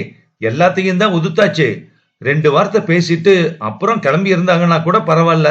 சட்டுன்னு கிளம்பினதுல இருந்தே தெரியுது நான் வந்தது அவங்களுக்கு பிடிக்கலன்னு. வீட்டு வேலைக்காரி மேல சந்தேகப்பட்டு பட்டுன்னு நாளையில இருந்து வேலைக்கு வர வேண்டாம்னுட்டாவ. அந்த அம்மாவும் ரொம்ப கிராக்கி பிடிச்ச ஆளா இருக்கு கண்டு இப்ப சரியா போச்சு. இல்லனா எதுக்குமா இப்படி சட்டுன்னு நிறுத்துறீங்கன்னு யாரோ ஒரு கேள்வி கேட்டிருப்பாங்க. அது ஒரு அந்தஸ்தான வீட்டுல வாழ்க்கப்பட்டிருக்கிற பொம்பளை, 5 பிள்ளை பெத்தவ. ஏதோ வருமானம் பத்தாம 4-5 வீட்டுல வேலை செஞ்சிட்டு இருக்காங்க. புருஷன் சரியில்லை. எந்த வீட்லயும் இதுதான் பிரச்சனையா இருக்கு இல்ல என்றான் மோகன். உங்களையும் சேர்த்து சொல்றீங்களாக்கும்? சொராஜாவின் குறும்பு புரிந்தது மோகனுக்கு. கல்யாணத்துக்கு முன்னால கொஞ்சம் அப்படி இப்படி இருந்தேன் தான், அதை ஒத்துக்கிறேன். ஆனாலும் இப்பெல்லாம் எதுவும் இல்ல. இப்ப நீ வந்திருக்கிறது தான் எனக்கு பயமா இருக்கு. எங்க உன்னோட வலையில விழுந்துடுவேனோன்னு என்றான் மோகன். நான் உங்களை ஒன்னும் வலை போட வரல, பயப்படாதீங்க. ஒரு ஃப்ரெண்டு மாதிரி நினைச்சுதான் வந்தேன். உங்களை என்ன லாஜிக்கா கூப்பிட்டேன் என்றாள் சரோஜா பட்டென்று. அம்மாடி, நீ கூப்பிட்டாலும் கூப்பிடுவேமா. உனக்கு அந்த தைரியமும் உண்டுதான். இல்லன்னு மறுக்க முடியுமா உன்னால? ஃப்ரெண்டு மாதிரி நினைச்சு வந்தேன்னு நீ சொல்றத நான் நம்பணுமாக்கும்? இப்படி சொல்லி எத்தனை தடவை என்ன வெளியே தள்ளிட்டு போயிருக்க. திருச்சியில ரூம்ல அக்கடான்னு கிடந்து என்ன சும்மா இருக்க விட்டியா நீ? அந்த லாட்ஜில ஒருத்தர் விடாம உன்னை பத்தி கேட்க வச்சிட்டியே. போர்டிங் அண்ட் லாட்ஜிங் அந்த இடம் ஓனரே யார் அது இதெல்லாம் கூடாதுன்னு சொல்ற அளவுக்கு ஆக்கிட்டியே. என்ன இப்படி சொல்றீங்க? ஜஸ்ட் உங்களை பார்க்கத்தானே நாங்க வந்திருக்கேன். படுக்கவா வந்தேன்? எனக்கு என்ன அதெல்லாம் தெரியாதா? எந்தெந்த இடத்துல எது எது சாத்தியம்னு அதெல்லாம் கிடக்கட்டும். அந்த லாட்ஜ் ஓனரு ரொம்ப யோக்கியமாக்கும். அட பாவி, அவரையும் விடலையா நீ? அவரையும் மடக்கிட்டியா? அவரே ஒரு வாட்டி என்ன தேடி வந்தவர் தான். போய்யா, இந்த வயசுல உனக்கு பொண்ணு கேக்குதாக்கும்னு நான் தான் தடவி அனுப்பிச்சிட்டேன். அதுலயே அவருக்கு அம்புட்டு சந்தோஷம். கிறங்கி போயிட்டாரு அப்படியே. ஆனா ஒண்ணு, தொழில் வேற அது வேறன்னு இருக்கிற மனுஷன். ஆரம்பத்துல ஒரு மொப்பட்டு வச்சிருந்தேன்ல நான், தெரியும் தானே உங்களுக்கு? அது அவர் வாங்கி கொடுத்ததுதான். அதுக்கு பிறகு பர்மனண்டா வச்சுக்கலாம்னு வாங்கி கொடுத்தாரு. நான் தான் எச்சரிச்சு அனுப்பிச்சிட்டேன். உன்னோட ஹோட்டலுக்கு வந்து ஊரை கூட்டிடுவேன்னு. அதுக்கு அடையாளமா தான் அன்னைக்கு உன்னை தேடுறாப்புல அங்க வந்தது. அந்த வண்டி வாங்கி கொடுத்தத யாருகிட்டயும் சொல்லிவிடாதேன்னாரு. அதுவே அது என்கிட்ட தங்க காரணமாயிடுச்சு. அந்த வண்டியை சொல்லியே பயமுறுத்தின. கொஞ்ச காலத்துக்கு ரொம்ப சீக்கிரமே பொண்டாட்டி இழந்துட்ட மனுஷன் போல இருக்கு. 2 பொம்பளை பிள்ளைன்னு கேள்விப்பட்டேன். அதுகளுக்கு ஒழுங்கா கல்யாணம் பண்ணி அனுப்பி வைக்கிறங்கிற பயம் இருந்துச்சு அந்த ஆள் மனசுல. அதை உணர்ந்துதான் நானும் சரி போகட்டும் பாவம்னு விட்டுட்டேன். ரொம்ப அனுதாபம் தான் போ உனக்கு இந்த விஷயத்துல. உனக்கு ஆனாலும் மனசுல கொஞ்சம் ஈரம் இருக்கு பாரு. பொம்பளையாச்சே, அதுக்காக இப்படி வாழ்க்கை பூராவும் யார் கூட வாச்சும் அலைஞ்சுக்கிட்டு இருந்தா என்ன அர்த்தம்? ஒருத்தன்னு நிரந்தரமா இருக்கிற மாதிரி பண்ணிக்க வேண்டியது தானே. இப்படியா வம்பள மாற்ற மாதிரி என்ன தேடி வர்றது? நானா இருக்க கண்டு நியாயமா உன்னை அணுகிறேன். இன்னொருத்தன்னா உன்னை ஆபீஸ்லயே கட் பண்ணி விட்டுருப்பான், தெரிஞ்சுக்கோ என்றான் மோகன். உங்க மேலேயே உங்க பொண்டாட்டிக்கு இன்னும் சந்தேகம் தீரல. நீங்க என்ன சொல்றீங்களாக்கும் என்றாள் சரோஜா. ஆமா, அந்த கதைய பாதியில விட்டுட்டனே. அன்னைக்கு அந்த வேலைக்காரி கூட சிரிச்சு பேசினதுக்கே சந்தேகப்பட்டுட்டா. காரணம், அந்த அம்மா ரொம்ப அழகா இருக்கும். அது அப்படி சிரிச்சு சிரிச்சு பேசுறது இவளுக்கு பிடிக்கல. இத்தனைக்கும் எம்ப்ளாய்டு கேர்ள், ஆபீஸ்ல எத்தனை பேரை பார்த்திருப்பா. அவகிட்டயே கூட நிறைய பேர் அசடு வளைஞ்சிருப்பாங்கல்ல. அதெல்லாம் அவளுக்கு சுத்தமா பிடிக்காது. கரெக்டுனா கரெக்டு தான். ஆனா ஒண்ணு இங்க சொல்லிதான் ஆகணும். அந்த வேலைக்காரம்மா ஒரு நாள் அவ இல்லாத சமயம் வேலைக்கு வந்துச்சு. அன்னைக்கு அவங்களோட நடவடிக்கை கொஞ்சம் வித்தியாசமா பட்டுச்சு எனக்கு. அங்கங்க வீட்டுல மறைவா ஒதுங்குற மாதிரி தெரிஞ்சிச்சு. அன்னைக்கு அந்த அம்மாவோட அலங்காரம் வேற பலமா இருந்துச்சு. 5 பெத்தவ மாதிரியே இருக்க மாட்டாவ. எங்கிருந்துதான் இப்படி உடம்பு அமையுதோ, சிக்குன்னு இழுத்து வச்சு தச்ச மாதிரி பளபளன்னு இருப்பா அவ. ஏதோ திட்டத்தோட தான் வந்திருக்கும் போல இருக்குன்னு நான் சுதாரிச்சுக்கிட்டேன். தொட வரைக்கும் வலிஞ்சு விட்டுண்டு உட்கார்ந்து பாத்திரம் தேய்ச்ச ஷோக்கு சரியா படல எனக்கு. குனிஞ்ச மேனிக்கு மாரப்ப நழுவுறது தெரியாம வீடு கூட்டின கதை வேற. எல்லாத்தையும் கவனிச்சும் கவனிக்காம மாதிரி இருந்து அன்னைக்கு ஒரு வழியா ஒப்பேத்திட்டேன். எங்கிருந்துதான் அந்த தீர்மானம் என்கிட்ட வந்துச்சோ எனக்கே தெரியாது. அன்னைக்கு சாயந்தரமே நந்தினி கிட்ட சொல்லிட்டேன். இனிமே நீ இருக்கிற போது வந்து பாத்திரம் தேய்ச்சிட்டு வேலைகளை முடிச்சிட்டு போயிடணும்னு கண்டிப்பா சொல்லிடுன்னு சொல்லிட்டேன். புரிஞ்சுகிட்டா போல இருக்கவ. கற்பூர புத்தி இல்ல. மறுநாளைக்கே வெட்டு ஒண்ணு துண்டு ரெண்டுன்னு கதைய முடிச்சிட்டா. இந்த மாதிரி ஒரு அதிர்ச்சிய அந்த அம்மாவே எதிர்பார்த்து இருக்காது. நீங்க நினைச்ச மாதிரி எந்த தப்பும் நடந்துடாதுமா. வீணா ஏன் கற்பனை பண்ணிக்கிறீங்க? திடீர்னு இப்படி நிறுத்தினா நான் எங்கம்மா போவேன்னு எவ்வளவோ சொல்லி பார்த்திருக்கு. எனக்கே பாவமா தான் இருந்துச்சு. கண் கலங்காத குறை. உங்களுக்கு தான் மனசு இறங்கிடுமே. வலிசல் கேஸாச்சே நீங்க என்றாள் சரோஜா. சரி, ஆனா வீட்டுல வேலைக்கு இருக்கட்டும்னு சொல்லி இருந்தான்னு வச்சுக்கோ, நிச்சயம் அந்த தப்பு நடந்திருக்கும். வலிய ஒண்ணு வரும்போது ஒரு மனுஷன் எத்தனை நாளைக்கு தான் அடக்கிக்கிட்டு இருக்க முடியும்? சந்தர்ப்பமும் சூழ்நிலையும் தானே ஒருத்தனை கெடுக்குது. மனசு அடக்க முடியாமத்தான் கிடந்தேன் நானும். அவ சிரிப்புக்கு பதில் சிரிப்பும் சிரிச்சிருந்தேன்னு வச்சுக்கையேன். அதுதானே சிக்கல் என்றான் மோகன். கிரீன் சிக்னல் அப்படியே ரெட்டா மாறிடுச்சாக்கும். ஆபரேட்டர் உங்க ஒய்ஃப். இல்லனா கதை கந்தலாகி இருக்கும்னு சொல்லுங்க. சரி, இப்ப விஷயத்துக்கு வருவோம். இப்போ நமக்கு சூழ்நிலை சரியில்லை போல தெரியுதே என்றவாறே சுற்றும் முற்றும் பார்த்து தேடலானாள் சரோஜா. கோயிலில் வைத்து சம்பந்தமில்லாத அபத்தங்களை எல்லாம் பேசியாயிற்று. மனசார சாமி கும்பிடல் என்பதை தவிர மோகன் இவ்வாறுதான் நினைத்து கொண்டான். அதற்கு காரணமான சரோஜா மீது அந்த நேரத்தில் அவனுக்கு கோபம் வரத்தான் செய்தது. இருவரும் பிரிந்து பிரகாரத்தை எதிரெதிராக சுற்றி வர ஆரம்பித்தார்கள். அங்கே அந்த சனீஸ்வரர் சந்நிதியில் அவர்கள் இருவரும் மீண்டும் எதிரெதிரே சந்தித்துக் கொண்ட போது அந்த மூன்றாவது நபரும் அங்கே தென்பட்டார்.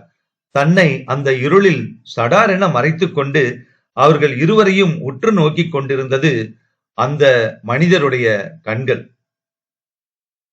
அத்தியாயம் 8. கோகிலா இதோ பக்கத்துல கடைக்குதான் போயிருக்கா, நீங்க உட்காருங்க, மகேந்திரன் தயக்கத்தோடே சொன்னான். அப்படியா, சரி, இல்லனா நான் அப்புறமா வரேன் என்று கூறிவிட்டு திரும்ப எத்தனித்தாள் நந்தினி. அவளை அறியாமல் மனதுக்குள் ஒரு வேகம் புகுந்து கொண்டது. வெளியே கிளம்பிய சகுனம் சரியில்லையே என்று தோன்றியது அவளுக்கு. சில சந்தர்ப்பங்கள் அப்படித்தான் அமைந்து போகிறது. தன் வீட்டுக்கு வந்த அவளுக்கு இடம் காலி பண்ணி கொடுத்துவிட்டு தான் வெளியே வந்ததே முதல் தவறு.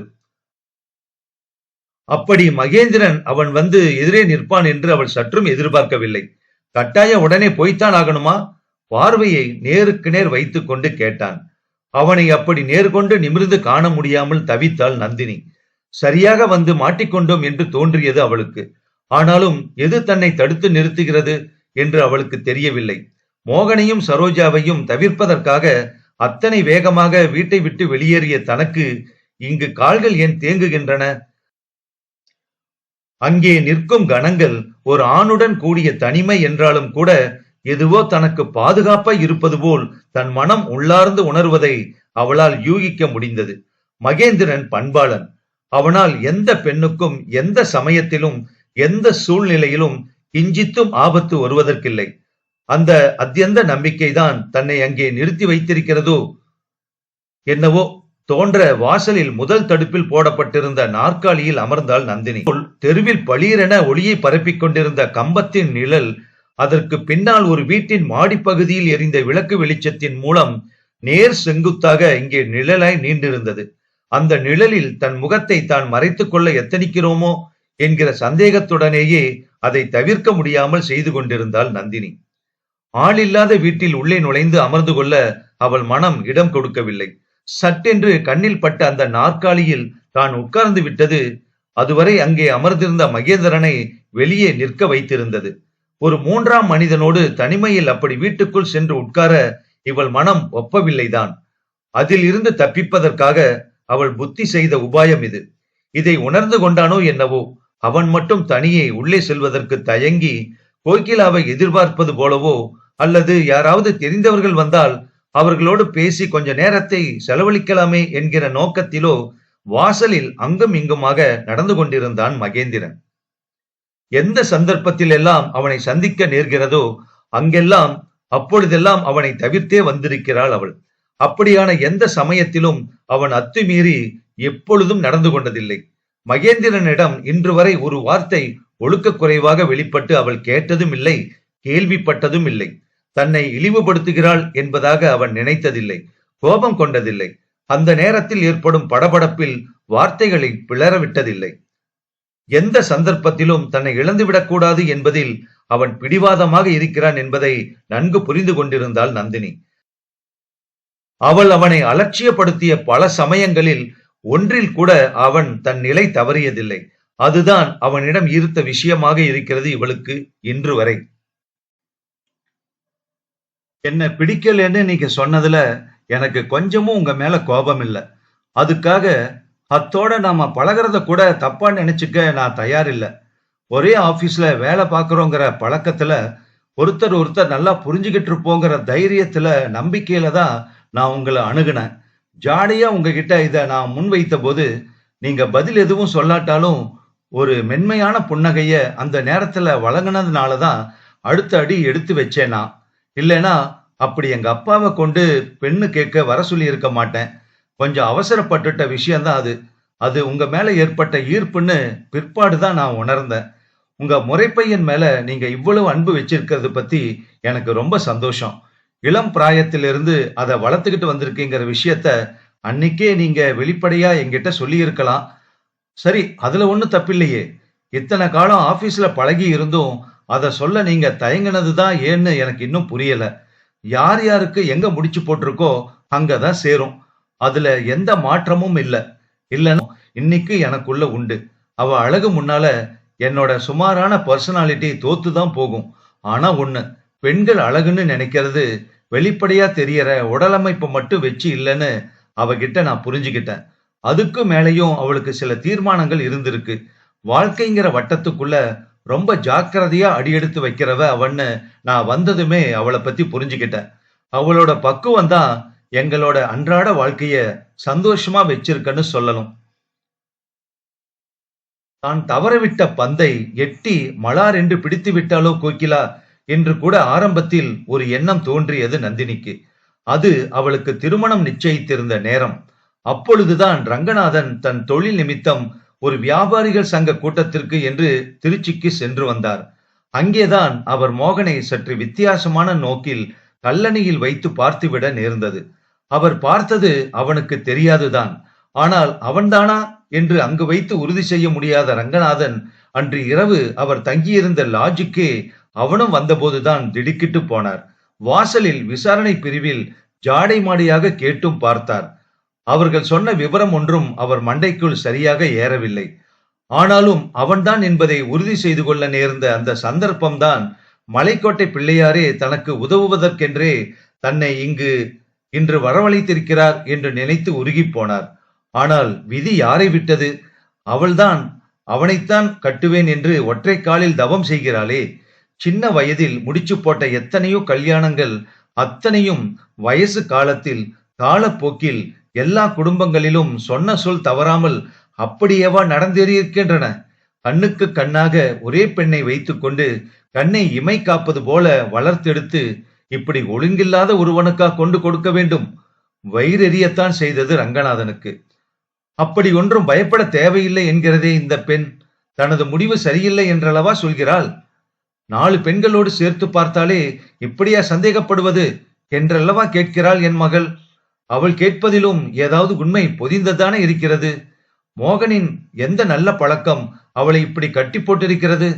நமக்கும் தெரியாமல் இது நாள் வரை இருவருக்கும் நெருக்கம் ரகசியமாய் இருந்திருக்குமோ? நான் தான் வியாபாரம், கூட்டம், கொள்முதல் என்று சுற்றி கொண்டிருக்கிறேன் என்றாலும் அவன் அப்பனுமா இதை கண்டித்திருக்க மாட்டான். நம்ம பையனுக்கு இதுதான் ஏற்ற பெண் என்று ஏற்கனவே அவன் முடிவு செய்து விட்டானோ? என்ன ஒரு தைரியம் அவனுக்கு! அப்பன்காரன் நான் கல்லுகுண்டு மாதிரி நிற்கிறேன், என்னை மீறி நடத்தி விடுவானா கல்யாணத்தை? இல்லை, எனக்கே தெரியாமல் ரகசிய திருமணம் நடத்தும் திட்டம் ஏதும் அவர்களிடம் இருக்குமோ? என்னவெல்லாமோ நினைத்து நினைத்து மருகித்தான் போனார் ரங்கநாதன். சிவனேசனின் பொறுப்பான பேச்சில்தான் அவர் சற்று பதத்திற்கு வந்தார். அவருக்கும் இவருக்கும் ஆகாதுதான். ஆனாலும் தன் பையனின் வாழ்வின் மீது அவருக்கு இருந்த அக்கறை அவரை சிலிர்க்க வைத்தது. கொஞ்சம் அப்படி இப்படிதான் இருக்கா என் பையன், ஆனாலும் எல்லாமும் கல்யாணத்துக்கு பிறகு சரியாயிடும். அதுக்காக 2 சிறுசுகளை பிரிச்சு விடாதே ரங்கநாதன் என்று சற்றும் எதிர்பாராத நேரத்தில் கிடைத்த அந்த தனிமையை பயன்படுத்திக் கொண்டு அவர் காலில் விழுந்து விட்ட போதுதான் ஆடி போனார் இவர். தானும் தன் வியாபார அனுபவத்தில் வேற்று மாநிலங்களில் கொஞ்சம் திசை மாறி இருந்ததெல்லாம் நினைவுக்கு வந்துவிட்டது ரங்கநாதனுக்கு. ஆனால் அந்த வாசனை வேறொருவனிடம் வீசும்போது, அதுவும் தன் பெண்ணை கட்டிக்கொள்ள போகும் ஆண்மகனிடம் அடையாளம் காணும் போது மனம் என்னமாய் பொறுமி போகிறது. அத்தனை கெட்டு போனவனா மோகன்? இல்லை நாமாக கற்பனை செய்து கொள்கிறோமா? அனாவசியமாய் நம் மாப்பிள்ளையை வரப்போகிறவனை நாமே குறைத்து மதிப்பிட்டுக் கொள்ளலாமா? அல்லாடியது ரங்கநாதனின் மனம். என்னதான் ஆனாலும் மனைவிக்கு இழைத்த துரோகம் தானே அவைகள் என்கிற ரீதியில் அவர் தன் பிறழ்ந்த நடவடிக்கைகளை எல்லாம் அசை போட்ட போது, அந்த பாவம் தொலைக்கவாவது இந்த கல்யாணத்தை தான் நடத்தித்தான் ஆக வேண்டும் என்கிற முடிவுக்கு வந்துவிட்டார். அது எப்படி பாவத்தை தொலைத்ததாகும்? விருப்ப கல்யாணத்தை கண்ணார கண்டு பேரனை கையில் எடுத்து கொஞ்சினால் எல்லா பாவங்களும் தொலைந்துதானே போகும். மைனஸ் இன்டு மைனஸ் பிளஸ் என்று கணக்கு போட்டது அவரது வியாபார மனம். அந்த பாக்கியம் தனக்கு கிட்டாமலா போய்விடப் போகிறது? மனம் பலவீனப்பட்டுத்தான் போனார் அவர். எவ்வகையிலேனும் தன் குடும்பம் சந்தோஷமாக இருந்தாக வேண்டும் என்கிற முனைப்பு அவரிடம் படிந்து விட்டது. உறவுகளை பிரிக்க பார்க்கிறீர்கள் என்று அவர் மனைவி போட்ட கூச்சலும் குழப்பமும் அவளை படுக்கையில் கிடத்தி விடுமோ என்ற எண்ண வைத்துவிட்டது இவரை. அது தனக்குள்ளே ஒரே துணையை காணாமல் போகுமோ என்றும் அஞ்சினார். அப்படியான ஒரு இறுக்கமான சூழ்நிலையில் மோகனை தான் கைபிடித்ததும், அதன் பின்பு அவள் நம்பிக்கை தரும் விதத்தில் ஒழுங்காய் இருந்ததும், அலுவலகம் வீடு அலுவலகம் வீடு என்று ஒரு குறிப்பிட்ட எல்லைக்குள் தன் வாழ்க்கையை சுருக்கிக் கொண்டதும் அவளுக்கு சந்தோஷமாகத்தான் இருந்தன. ஆனால் சமீபமாகத்தான் அவனுடைய நடவடிக்கையில் மறுபடியும் சில வித்தியாசங்கள் தெரிகின்றன. அது இந்த பதவி உயர்வு வந்த பிறகுதான். அவன் துறையில் சீக்கிரமே பதவி உயர்வுகள் கிடைக்க ஆரம்பித்திருந்தன. பழம்பெரும் பெருச்சாளிகள் எல்லோரும் ஓய்வு பெற்றாயிற்று. ஒரு குறிப்பிட்ட வருடத்தில் தேர்வு செய்யப்பட்ட இளம் தலைமுறையினர் தான் இப்போது இருப்பது. அதில் சீனியராய் இருந்தான் மோகன். ஆனால் யாரை பிடித்து என்ன செய்வானோ, எப்படியோ பல முயற்சிகளையும் செய்து கொண்டுதான் இருக்கிறான். காரிய சித்தி என்னவாயிற்று என்றுதான் தெரியவில்லை. தனக்கு கூட இந்த அளவுக்கு ப்ரமோஷன் வர வாய்ப்பில்லை. அப்படியே வந்தாலும் வெளியூர் போடுவார்கள். ஏற்கனவே பாடு கதையாய் இருக்கிறது. இதில் தான் வெளியூர் போய்விட்டால் கேட்கவே வேண்டாம் தான். அதனால் கடந்த ஒரு முறை வந்த பதவி உயர்வையும் வேண்டாம் என்று எழுதி கொடுத்திருந்தாள் நந்தினி.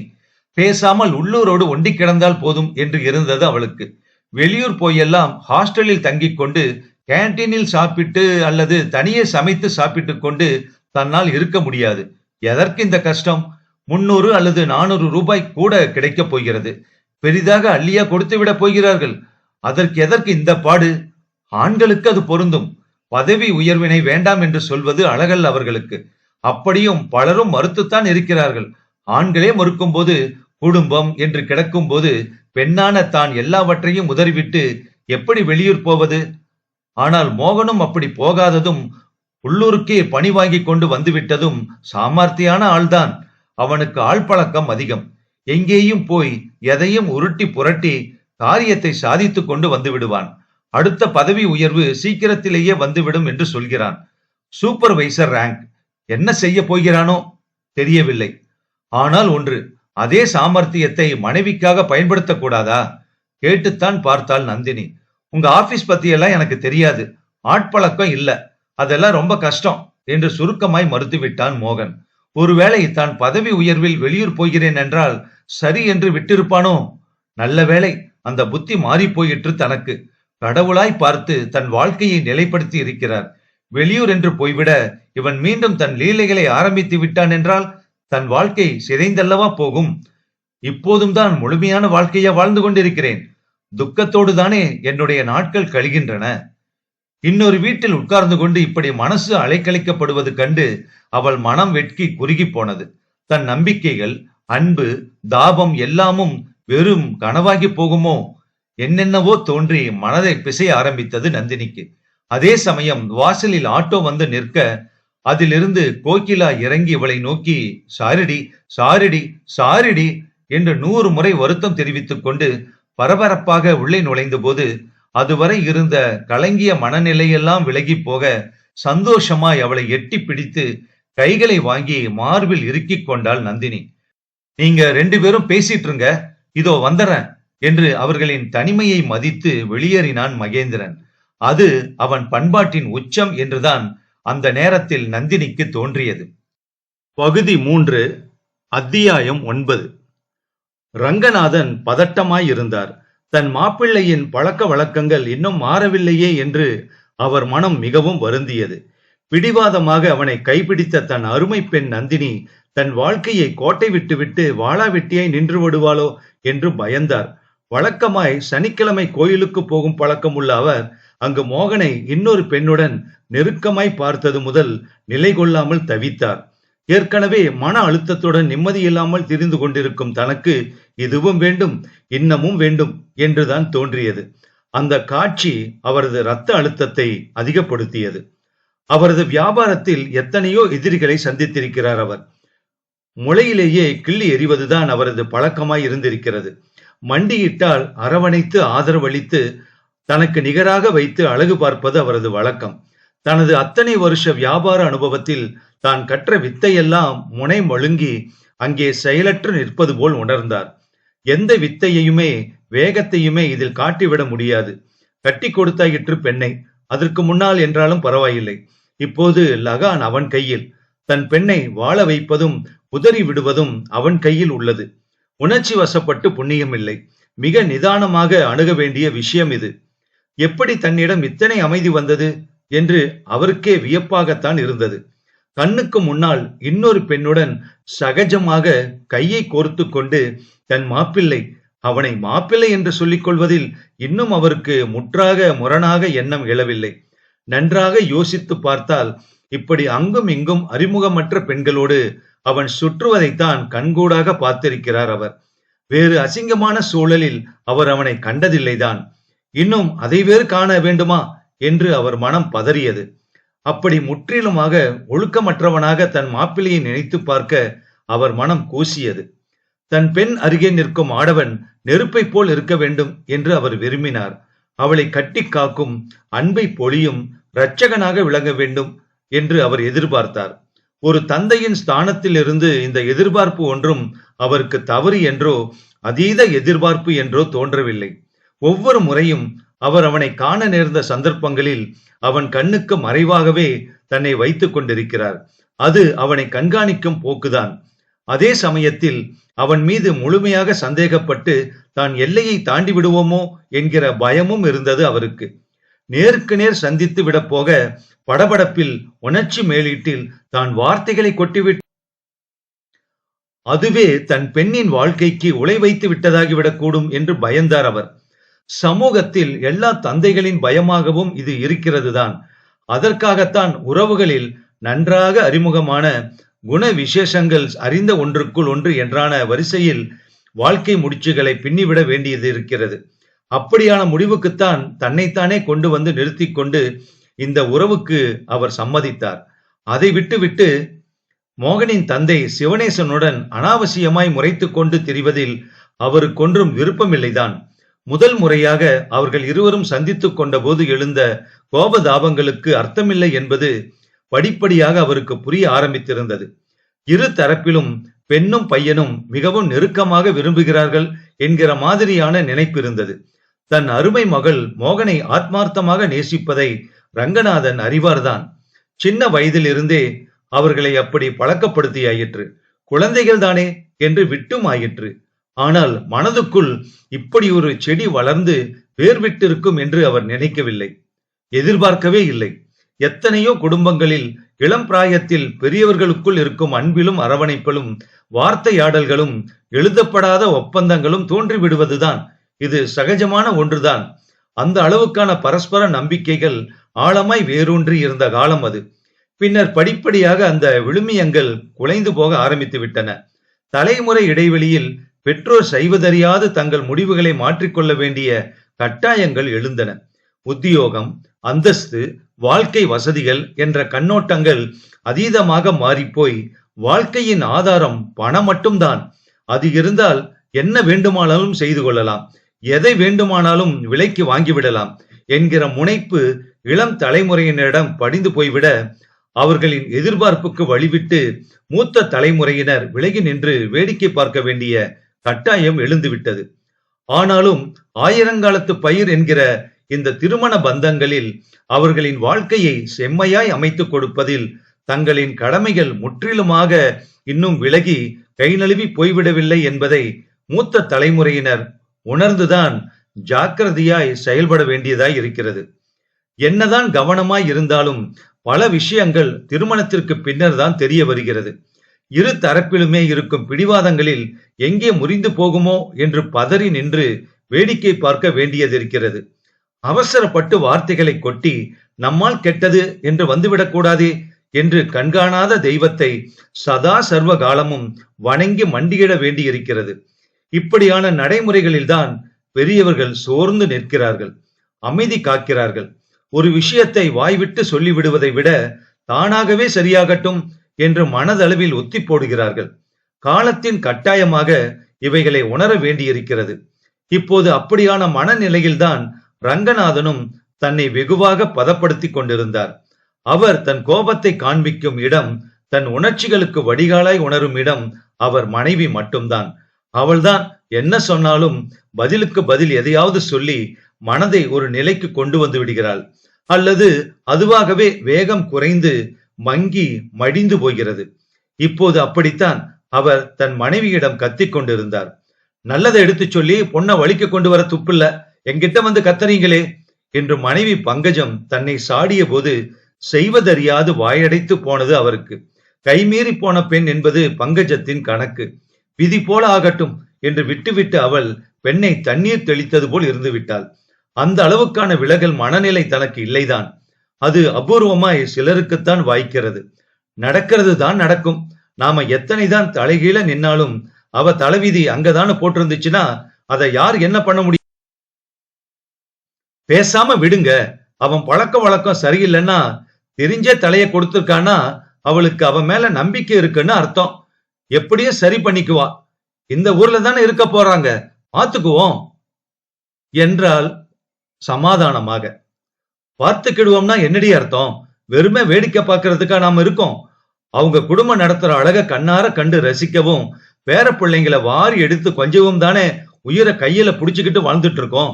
மனுஷனுக்கு எந்த கட்டத்துல வாழ்க்கையில திருப்தி வருதுங்கிற? ஒண்ணு விட்டா ஒண்ணு, அதை விட்டா இன்னொன்னு. அவனோட ஆசைகளும் எதிர்பார்ப்புகளும் வளர்ந்துகிட்டே தானே போகுது. முழுசா வாழ்ந்து முடிச்சவன் எவன் சொல்லு? என் வாழ்க்கையில எல்லா தேவைகளும் பூர்த்தி ஆயிடுச்சு, இனிமே எதுவும் எனக்கு வேண்டாம், நிறைவா இருக்கேன்னு ஒருத்தனை சொல்ல சொல்லு பாப்போம். எதிர்பார்ப்பில்லாத வாழ்க்கையே எவனுக்கும் இல்லடி. அப்படி ஒருத்தன் சொல்றானா பொருளாதார ரீதியாவும் மன ரீதியாவும் ஓரளவுக்கு திருப்தியா இருக்கான்னு அர்த்தம். அந்த திருப்தி தான் அந்த வார்த்தையை அப்படி சொல்லி இன்னும் நிறைவேறாத ஆசைகளை மனசுக்குள்ள பூட்டி வச்சு அதுக்கான முயற்சிகளை மேற்கொள்றாங்கன்னு அர்த்தம். நீ என்னடானா சர்வசாதாரணமா சொல்லிட்ட. ஒரு தாயாரா இருந்துகிட்டு எப்படிதான் நீ இப்படி பேசுறியோ? ஒருவேளை ரொம்பவும் கஷ்டப்பட்டு சிதிலம் அடைஞ்சி மீண்டு வந்த குடும்பத்தை சேர்ந்தவங்கிறதுனால இந்த வார்த்தைகள் உங்ககிட்ட வெளிப்படலாம். அது உன்னை பொறுத்தவரை நியாயமா கூட இருக்கு. ஆனா எல்லோராலும் அத்தனை எளிதா ஜீரணிக்க முடியாது. எல்லோராலும்னு எதுக்கு சொல்லணும்? என்னால முடியல, அவ்வளவுதான்.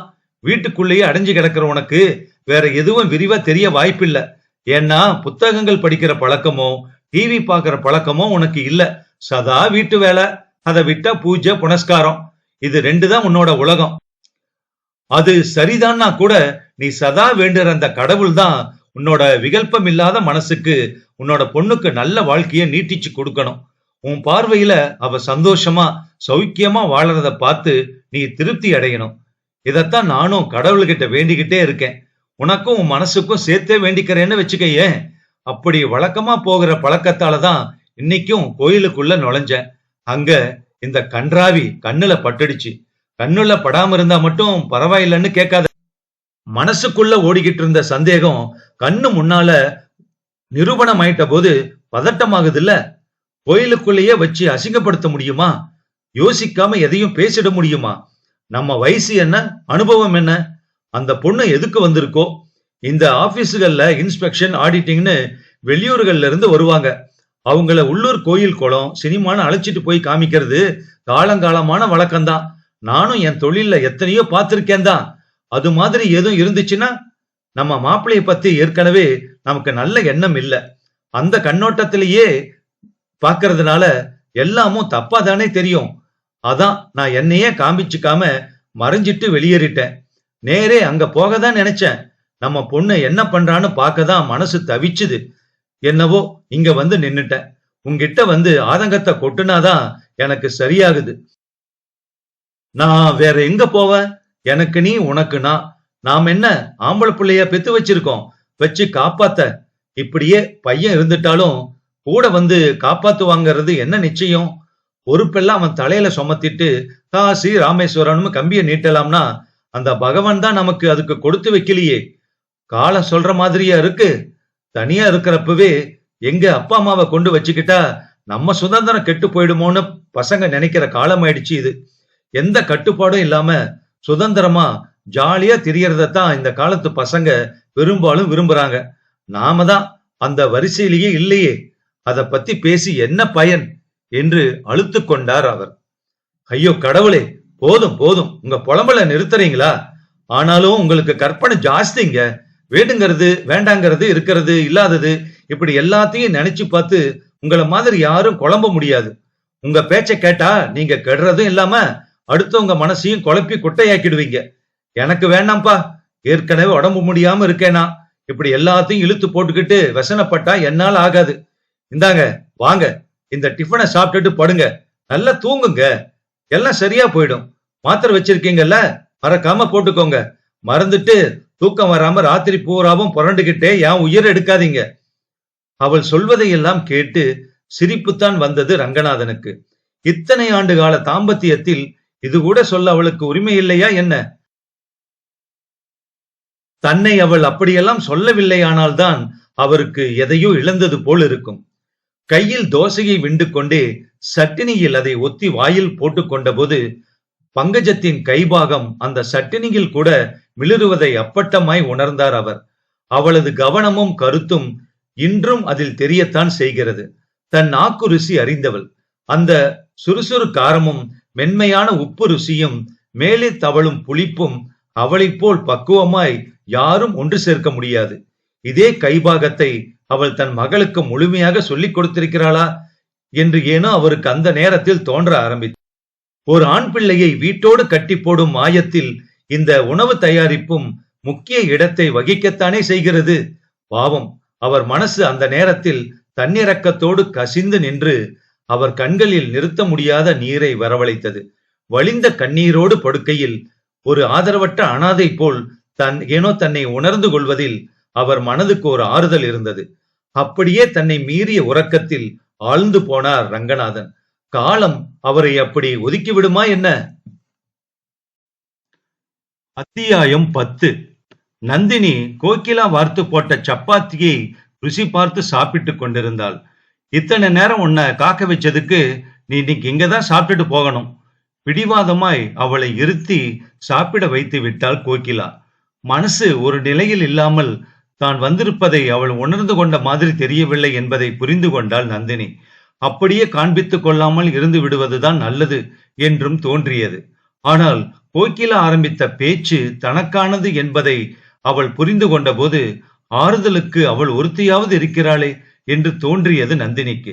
என்ன நந்தினி, அவரை கோயிலுக்கு வெளியே பார்த்தனே, கூடவே யாரோ ஒரு பொண்ணு நின்னாலே, யாரது?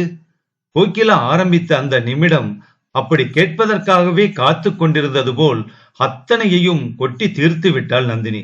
நான் உன் மேல தாண்டி தப்பு சொல்லுவேன். பிடிக்குதோ பிடிக்கலையோ, நீ அப்படி அவங்களை விட்டுட்டு வெளியேறினது தப்பு.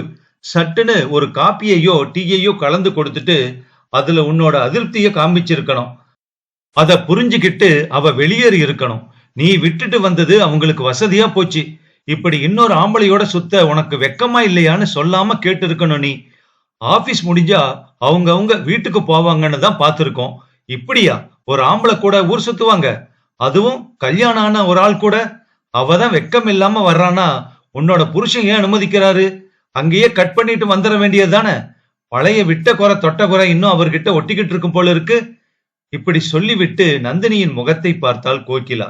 கையில் எடுத்த சப்பாத்தி வில்லலை வாயில் போடாமல் அவள் கை அப்படியே நின்று விட்டதை உணர்ந்தாள். கோவிச்சுக்காதரி, உன்னோட நன்மைக்காக தான் சொல்றேன். அவர் கொஞ்சம் அப்படி இப்படின்னு உனக்கு தான் கல்யாணத்துக்கு முன்னாடியே தெரியும் தானே. அப்போ இதையெல்லாம் இப்பவும் ஏன் அலோவ் பண்றேங்கிறத தான் நான் கேக்குறேன். அந்த பொண்ணு பேரு என்ன சொன்ன? சரோஜா தானே? அவ பேரை கூட எங்கேயோ கேள்விப்பட்ட மாதிரி இருக்கு எனக்கு. திருச்சின்னு தானே சொன்ன? ஆ, இப்போ ஞாபகம் வருது. சொல்லிவிட்டு நிறுத்தினாள் கோகிலா.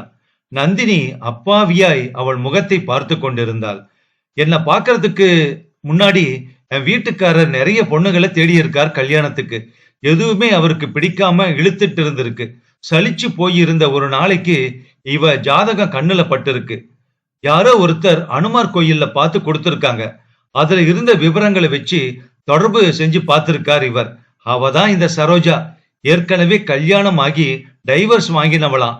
டிபார்ட்மெண்ட்ல சர்வ சகஜமா திரிவாளாம். அவளோட ப்ரொஃபைல்ல இந்த விஷயத்த மறைச்சு விவரங்களை போட்டு வச்சிருக்காங்களாம். எதுலயும் போட்டோ மட்டும் கொடுக்கவே மாட்டாளாம். அவங்க வீட்லயும் யாரும் கேட்டாங்கன்னு அனுப்ப மாட்டாங்களாம். எதுவானாலும் நேர்ல வர்றோம்னு தான் சொல்லுவாங்களாம். கேட்டா பல பேருக்கு போட்டோவுக்குன்னு ஒரு முகம் அமையாது. ஆனா நேர்ல நல்லா இருப்பாங்க. பொண்ணுங்களை அவங்க அலங்காரம் பண்ணாம வீட்டு வேலைகள்ல சகஜமா இருக்கும்போது கேஷுவலா பார்க்கணும். அப்படி பார்த்துதான் முடிவு செய்யணும். நாங்களும் பையனை அப்படிதான் பார்க்க விருப்பப்படுறோம்னு சொல்லுவாங்களாம். அணுகிறவங்களுக்கு இது வித்தியாசமா தோணும் இல்லையா? சரி, என்னதான் பார்ப்போமேன்னு இவரும் தன்னோட விவரங்களை அனுப்ப மறு நிமிஷமே கிளம்பி வந்துட்டாங்களாம். அந்த நேரத்துல உறவினர் யாரோ சென்னையில இறந்துட்டாங்கன்னு பொருத்தமா ஒரு பொய்ய சொல்லிட்டு பிறகு நானே தகவல் அனுப்புறேன்னு இவர் தட்டி கழிச்சிருக்கார். தினம் 2 வாட்டி 3 வாட்டி போன் பண்ணிட்டே இருப்பாங்களாம். இப்படி அடிக்கடி தொந்தரவு கொடுத்தீங்கன்னா அப்புறம் நான் போலீஸுக்கு போக வேண்டி இருக்கும்னு இவர் ஒரு போடு போட்டப்பதான் அடங்குனாங்களாம். காரணம், அவளோட முதல் புருஷன் அவளையே ஏமாத்தி இருக்கான். அவன் கேரளாவுல ஒரு பொண்ணை லவ் பண்ணி கல்யாணம் பண்ணி ஏமாத்தி அங்கேயே விட்டுட்டு வந்துட்டவனா. இவங்க தமிழ்நாட்டுக்கு வந்து தர்மபுரி பக்கம் எங்கேயோ பாலக்கோடோ என்னவோ ஊர்ல கான்ட்ராக்ட் வேலை எடுத்து பார்த்துக்கிட்டு இருந்திருக்கான். அப்பதான் இவர் ப்ரொஃபைல புடிச்சு அவனுக்கு வேண்டி ஒரு நண்பர் மூலமா விசாரிச்சிருக்கான். இந்த சரோஜா வசமா மாட்டி இருக்கா. கார்ல கிளம்பி வந்து குடும்பத்தோட இவளையும் ஃபாதர் மதரையும் நிறைய இடங்களுக்கு கூட்டிட்டு போயிருக்கான். நெருக்கம் அதிகமாகி படுக்க வரைக்கும் போயிருக்கு விஷயம். ரொம்ப நம்பிட்டாங்க போல இருக்கு அவங்க. உறவுன்னு சொல்லிக்க யாரும் இல்லைன்னு புழுகி நண்பர் மட்டும்தான்னு அவரோட துணையோட இன்னும் சில அவனுக்கு வேணுங்கிறவ பேரோட ஏதோ ஒரு மலை கோயில்ல வச்சு தாலியை கட்டி இருக்கான் அவன். ரிசப்ஷன் மட்டும்தான் இவ திருச்சியில நடத்தி இருக்கா. ஆபீஸ்லயே யாருக்கும் அதிகமா இன்விடேஷன் கொடுக்கலையா. கொஞ்ச நாள்ல அவன் போன இடம் தெரியல. கான்ட்ராக்ட் முடிச்ச கையோட ஆளு பறந்துட்டான் போல இருக்கு. இப்போ எங்கேயோ ஆந்திரா பக்கம் இருக்கிறதாகவும் போலீஸ் சீக்கிரத்துல ஆளை கொண்டு வந்து நிறுத்துறோம்னு சொல்லி இவகிட்ட அப்பப்ப காசை கறந்துட்டு இருக்காங்களாம். இதுக்கிடையில தான் இவ இப்படி ஊரூரா ஒரு ஆம்பளைய தேடிக்கிட்டு சேர்த்துக்கிட்டு லங்கினி மாதிரி சுத்திக்கிட்டு இருக்கா. போதுமா விவரம் என்று மூச்சு இறைத்தாள் அவள். அசந்து போனாள் நந்தினி.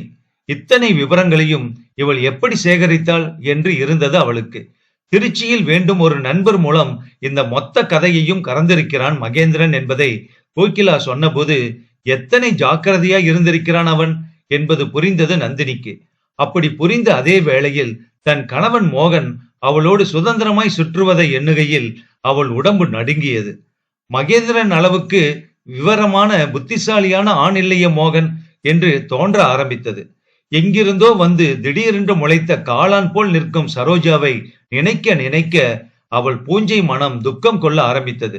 தன் கணவனை எங்கேயோ இழுத்து கொண்டு சென்று வகை தொகை இல்லாமல் மாட்டிவிட்டு மீள முடியாமல் அவனை சிறைபிடித்து விட்டது போல அவள் கற்பனை விரிய ஆரம்பித்தது. அப்படி அவள் மனம் நடுங்க ஆரம்பித்த அந்த கணம் மனதில் இனம் புரியாத பயம் தோன்றி அவளை பதற வைக்க சட்டென்று அங்கிருந்து கிளம்ப எத்தனித்தாள் நந்தினி. வாசல் வரை வந்து அவளை வழியனுப்ப நின்ற கோகிலா, ஏன் இவ்வளவு பதட்டமா இருக்க? எதுக்கும் பயப்படாத நந்தினி, நாங்கெல்லாம் இருக்கோம் என்று ஆறுதல் சொன்ன அதே நிமிடம் வெளியே சென்றிருந்த மகேந்திரன் தன் ஹோண்டாவை நிறுத்தி போர்டிகோவில் வளைத்து நிறுத்தி மென்மையாக இறங்கினான். இவளை நோக்கி வந்தான். ஏதாச்சும் சாப்பிடுறீங்களா என்று வினவினான். ஆச்சி என்று தலையாட்டிய நந்தினி அவனை ஏறிட்டு பார்க்கும் மனநிலையில் கூட அப்போது இல்லை. என்னங்க, சர்வீஸ் முடிஞ்சிருச்சா? நாளைக்குதான் வண்டி கிடைக்கணும்னு சொன்னீங்க, நல்லதா போச்சு என்றவாறே கோகிலா வாசலுக்கு வந்தாள். வண்டிய டெலிவரி எடுத்துட்டு இவங்க வீட்டுக்காரரை அவர் வீட்டுல விட்டுட்டு அப்படியே வரேனா என்றான் அவன். மோகன் வீட்டுக்கு வந்து விட்டான் என்ற அந்த செய்தி நந்தினிக்கு ஆறுதலை கொடுத்தது. அதே சமயத்தில் மகேந்திரன் அவனை தனியாக பார்த்தானா அல்லது அவளோடு சேர்ந்திருக்கும் போது பார்த்தானா என்ற கேள்வி எழுந்தது அவள் மனதில். குழப்பத்தோடையே வீட்டை நோக்கி நடக்க ஆரம்பித்தாள் நந்தினி. தெரு விளக்குகள் ஒளியை பாய்ச்சி சீக்கிரம் வீடு போய் சேர் என்பது போல அவளுக்கு பளீரென வழியை காட்ட ஆரம்பித்தன. இன்று கோகிலா வீட்டுக்கு வந்ததில் அந்த சரோஜாவை பற்றிய முழு விவரங்களும் தெரிந்து கொள்ள ஏதுவாக அமைந்தது என்பதை நினைத்த போது, இனி தான் மோகன் விஷயத்தில் கண்ணும் கருத்துமாக இருக்க வேண்டும் என்று அந்த நிமிடத்தில் அவன் மனம் தீர்க்கமாய் முடிவு செய்து கொண்டது. அவர்கள் இருவரையும் விட்டுவிட்டு அப்படி சட்டென வெளியே கிளம்பியதும் ஒரு வகையில் நல்லதாய்த்தான் போயிற்று என்று சற்றே அவள் மனம் ஆறுதலும் பட்டுக்கொண்டது. அத்தியாயம் 11. வீட்டுக்குள் நந்தினி நுழைந்த போது அங்கே மோகனின் அப்பா சிவனேசனும் இருப்பதை கண்டாள். வாங்க மாமா என்று வரவேற்றவாறே அவள் உள்ளே அடியெடுத்து வைத்த போது, என்னம்மா அது, நீ எங்க தனியா போயிட்டு வர்ற? இவன் எங்கேயோ சுத்தி விட்டு இப்பதான் வர்றான். நான் என்னடானா உங்களை பார்க்கலாம்னு வந்து கால் கடுக்க காத்துக்கிட்டு இருக்கேன். என்னம்மா அது, இப்படி இருக்கீங்க ரெண்டு பேரும் ஆளுக்கு ஒரு பக்கமா என்று கேள்விகளை வீசிய போது பதில் எதுவும் சொல்ல வார்த்தைகள் இன்றி அடுப்படிக்குள் நுழைந்து லைட்டை போட்டாள் நந்தினி. உள்ளே நின்று அவள் கண்களை கசக்குவதை கண்டார் சிவனேசன். உள்ளே நின்று கொண்டு அவள் கண்களை கசக்குவதை கண்டார் சிவனேசன். நடுங்கியது அவர் உள்ளம். விரும்பி வந்த ஒரு பெண்ணை இப்படி கண்கலங்க வைக்கவா இந்த தடியனுக்கு கல்யாணம் பண்ணி வைத்தது? என்ன அநியாயம் இது என்று பொங்கினார் அவர். இந்த மாதிரி நீங்க இருக்கிறதுக்கா உங்களை சேர்த்து வச்சோம்? சாயங்காலம் ஆச்சுன்னா ரெண்டு பேரும் சேர்ந்துல வெளியே போகணும். உனக்கு உன்னோட வழி, எனக்கு ஏன் வழின்னு இருந்தா அது நல்லாவா இருக்கும்? கல்யாணம் ஆகி வருஷங்கள் ஓடி போச்சு, இன்னும் பேரம் பேத்திய காணலையேன்னு அக்கம் பக்கத்துல கேட்கறவங்களுக்கு நாங்க தலைகுனிய வேண்டி இருக்கு. நீங்க இப்படி இருந்தா பாக்குறவங்க என்ன நினைப்பாங்க? இரு தரப்பிலும் மௌனம். அதுவே சிவனேசனை இன்னும் கோபப்படுத்தியது. ஒரே அடியாய் சண்டையே போட்டு விட்டார்களா? பேச்சுவார்த்தையே கிடையாதா? இப்படி இரு துருவங்களா இருந்தால் என்னாவது கதை, என்னாவது வாழ்க்கை?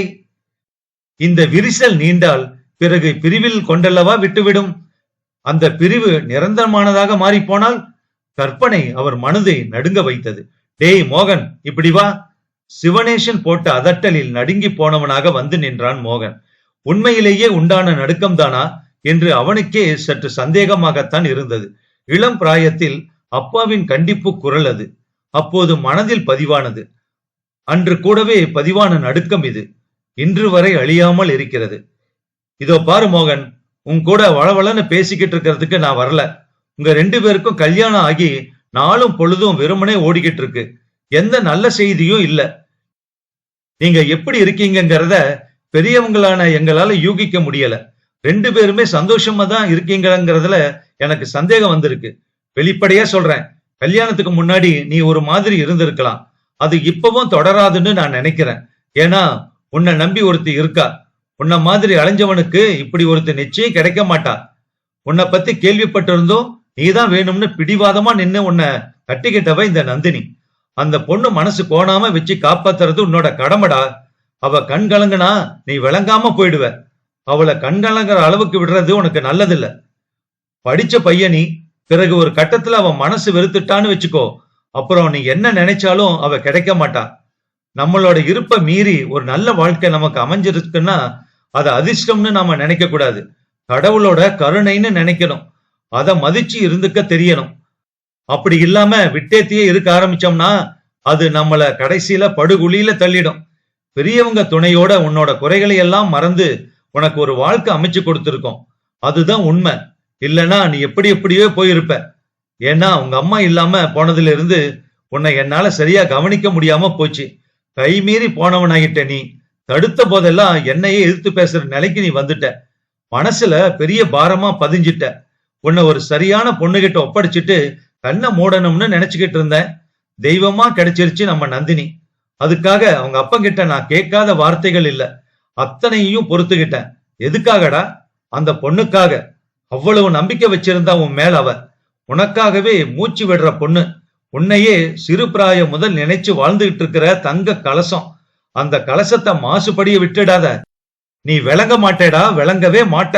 ஒரு அப்பன் வாயால சொல்லக்கூடாத வார்த்தை இது. நான் உன்னை சாபமிடல. உன்னோட செயல்கள் முரணாச்சுன்னா அதுவே சாபமா மாறி உன்னை பழி வாங்கிடும். யாரும் உன்னை கெடுதல் செய்யணுங்கிற அவசியமே இல்ல, பாத்துக்கோ. மனுஷனோட தவறுகளே அவங்கள பழி வாங்கிடும். வாழ்க்கையில மனுஷன் தப்பு செய்யறது சகஜம்தான். ஆனா தன்னை மாத்திக்கிறான் பாரு, அவனுக்கு மன்னிப்பு உண்டு. தான் செஞ்ச தவறுகளுக்கு மேல அதீதமா நல்ல காரியங்கள் செஞ்சு தங்களோட பாவங்களை தொடச்சுக்கிட்டவங்க ஏராளமா இருக்காங்க. அந்த அளவுக்கு நீ தப்பு செய்தவன் இல்லைனாலும் உன்னுடைய சில தவறுகளுக்கு நீ கழுவாய் தேடிக்கிறது அவசியம். அதுக்கு கடவுளா பார்த்து உனக்கு கொடுத்திருக்கிற நல்ல வாய்ப்பு தான் இந்த பொண்ணு. உன்னை வந்து அடைஞ்சிருக்குது. அவன் மனச புண்படுத்தாத. நல்ல இளம காலங்களை நழுவ விடாத. பிறகு கிடைக்காதரா, பின்னால நினைச்சு நினைச்சு வருத்தப்பட்டு புழுங்குற மாதிரி ஆயிடக்கூடாது. இத உடனே வந்து சொல்லிப்படணும்னு என் மனசு துடிச்சுது. அதுக்கான அவசியம் வந்ததுனாலதான் நான் இப்ப புறப்பட்டு வந்தேன். இல்லைன்னா இந்த ராத்திரி வேளையில உன்னை தேடி நான் ஏன் வரப்போறேன் இங்க? நான் உண்டு, என் வீடு உண்டுன்னு ஒத்த மரத்து குரங்காட்ட நான் பாட்டுக்கு யாருக்கும் இடைஞ்சல் இல்லாம இருந்துகிட்டு இருக்கேன். உனக்கு எந்த இடைஞ்சலும் இருக்கக்கூடாதுன்னு தான் வயசான காலத்திலையும் என் தனிமைய பொருட்படுத்தாம உன்னோட நல்வாழ்க்கைய மனசுல நினைச்சுக்கிட்டு காலத்தை போக்கிக்கிட்டு இருக்கேன். அத மனசுல வச்சுக்கோ. அவளை சந்தோஷமா வச்சுக்கோடா. எந்த பழிபாவகத்துக்கும் ஆளாகாத. சரி, நான் வரேன் சொல்லி முடித்தார். எழுந்து விட்டார் சிவனேசன். எந்த பதிலும் அவர் மனம் எதிர்பார்க்கவில்லை. இதற்கு மேல் சொல்ல எதுவும் இல்லை என்றும் நினைத்தார். வாசலுக்கு வந்தார். நான் புறப்படுறேமா என்றார் நந்தினியை பார்த்து. அவள் காதில் விழுந்ததா என்று கூட அவர் கண்டுகொள்ளவில்லை. நடந்து கொண்டிருந்தார் சிவனேசன். அடித்து வைத்த சிலையாய் நின்று கொண்டிருந்தான் மோகன். பகுதி 4 மற்றும் இறுதி பகுதி. அத்தியாயம் 12. அன்று அலுவலகம் விட்டு வந்த மோகன் நந்தினியை அழைத்தான். எப்பொழுதும் வீடு வந்து சேர்ந்ததும் பேசவே மாட்டான். அவனாக பேச்சை ஆரம்பிக்க வெகு நேரம் ஆகும். அந்த பேச்சு சாதாரணமாயும் வரலாம், கோபமாயும் வெளிப்படலாம். ஆனால் இன்று உடனே அழைக்கிறான். என்னவோ விஷயம் இருக்கத்தான் வேண்டும். என்ன என்றவாறே போய் நின்றாள் அவன் முன்னால். என் அடுத்த ப்ரமோஷன் சம்பந்தமா சென்னை போறேன். எனக்கு தர்மபுரி மாவட்டம் ஒதுக்கி இருக்காங்க. அத உடனே மாத்தி ஆகணும். போன்ல சொல்லியாச்சு. நேர்ல வந்தாதான் ஏதாச்சும் செய்ய முடியும்னு சொல்றாங்க. ரிக்வெஸ்ட் தயார் பண்ணிட்டேன். ரெக்கமெண்ட் பண்ணியும் வாங்கிட்டேன். போஸ்டிங் இந்த வாரத்துல வந்துடும். அதுக்குள்ள அதை போய் கேன்சல் பண்ணி ஆகணும். போய் ஜாயின் பண்ணிட்டு பிறகு அப்ளிகேஷன் கொடுங்கன்னு சொல்றாங்க. ஜாயின் பண்ணிட்டோம்னா பிறகு 1 வருஷம் கழிச்சுதான் அப்ளிகேஷனே கொடுக்க முடியும். அப்புறமும் அது இழுக்க வாய்ப்பு இருக்கு. ஆகையினால இத ஆரம்ப நிலையிலேயே கேன்சல் பண்றதுதான் புத்திசாலித்தனம். இங்கேயே ஒரு இடம் இருக்கு. அதுக்கு யார போட்டு இருக்காங்கன்னு தெரியல. இது வரைக்கும் யாரையும் போஸ்டிங் போடலன்னு தான் நினைக்கிறேன். அப்படியே போட்டிருந்தாலும் அதை கேன்சல் பண்ணிட்டு நான் வாங்கணும். என் போஸ்டிங்கையும் கேன்சல் பண்ணணும். பெரிய வேலைதான். கொஞ்சம் பண செலவாகும் போல தெரியுது. பாத்துக்கலாம். நான் இப்பவே புறப்படணும். கடகடவென்று ஒப்பிப்பது போல சொல்லி முடித்தான் மோகன். டிஃபன் தயார் பண்றேங்க, சாப்பிட்டுட்டு போங்க என்றாள் நந்தினி. மிகுந்த சோர்வாகத்தான் இருந்தது அவளுக்கும். இருந்தாலும் இந்த நேரத்தில் அதை காண்பித்துக் கொள்ள முடியாது. அவனுடைய காரியம்தான் முக்கியம். போற வழிக்கு எதையாச்சும் வாங்கி சாப்பிட்டுக்கிறேன். அதெல்லாம் வேண்டாம் சொன்னவன் தன் சூட்கேஸை எடுத்து அதில் துணிகளை அடுக்க ஆரம்பித்தான். பியூரோவில் இருந்து பணம் எடுத்து வைத்துக் கொண்டான். ஏடிஎம் கார்டுகள் இருக்கிறதா என்று கவனமாக செக் செய்து கொண்டான். ஒரு 20 ரூபாய் வரைக்கும் செலவாகும். வெளியூர் போனோம்னா 1 வருஷத்துக்கு கணக்கு பண்ணிப்பாரு. தனியா ரூம் எடுக்கணும், வெளியே சாப்பிடணும், போக்குவரத்து, அது இதுன்னு ஏகப்பட்ட செலவுகள் இருக்கு. ஆகையினால இந்த செலவை யோசிக்காம செஞ்சுதான் ஆகணும். உனக்கு ஒன்னும் தயக்கம் இல்லையே? எதற்காக இப்படி கேட்கிறான்? உண்மையிலேயே ஆத்மார்த்தமாய் கேட்கிறானா அல்லது போலியாகவா? நந்தினிக்கு புரியவில்லை. இருந்தாலும் உள்ளூரிலேயே இருக்க வேண்டும் என்கிற முயற்சி தானே என்பதில் திருப்தி இருந்தது அவளுக்கு. கூடவே ஒரு யோசனையும் அவள் மனதில் தோன்றியது. சொன்னால் கேட்பானோ மாட்டானோ? இப்போது அவன் இருக்கும் வேகத்திற்கு நிச்சயம் தன் யோசனை எடுபடாதுதான். இவனை பேசாமல் இருக்க வைத்துவிட்டு அப்பாவிடம் ஒரு வார்த்தை சொன்னால் போதும். மேலிடத்தில் அவருக்கு நிறைய பேரை தெரியும். ஆழ்பழக்கம் அதிகம். ஆனால் அனாவசியமாய் யாருக்காகவும் எதற்காகவும் எடுத்ததற்கெல்லாம் என்று போகவே மாட்டார். அம்மாதிரி எல்லாம் ஆட்களை இழுத்துக்கொண்டு சென்னைக்கு அலையும் பழக்கம் அவருக்கு கிடையாது. ரொம்பவும் அவசியமாய் தவிர்க்க முடியாத ஒன்று என்றால் மட்டுமே முயற்சிகளை மேற்கொள்வார்.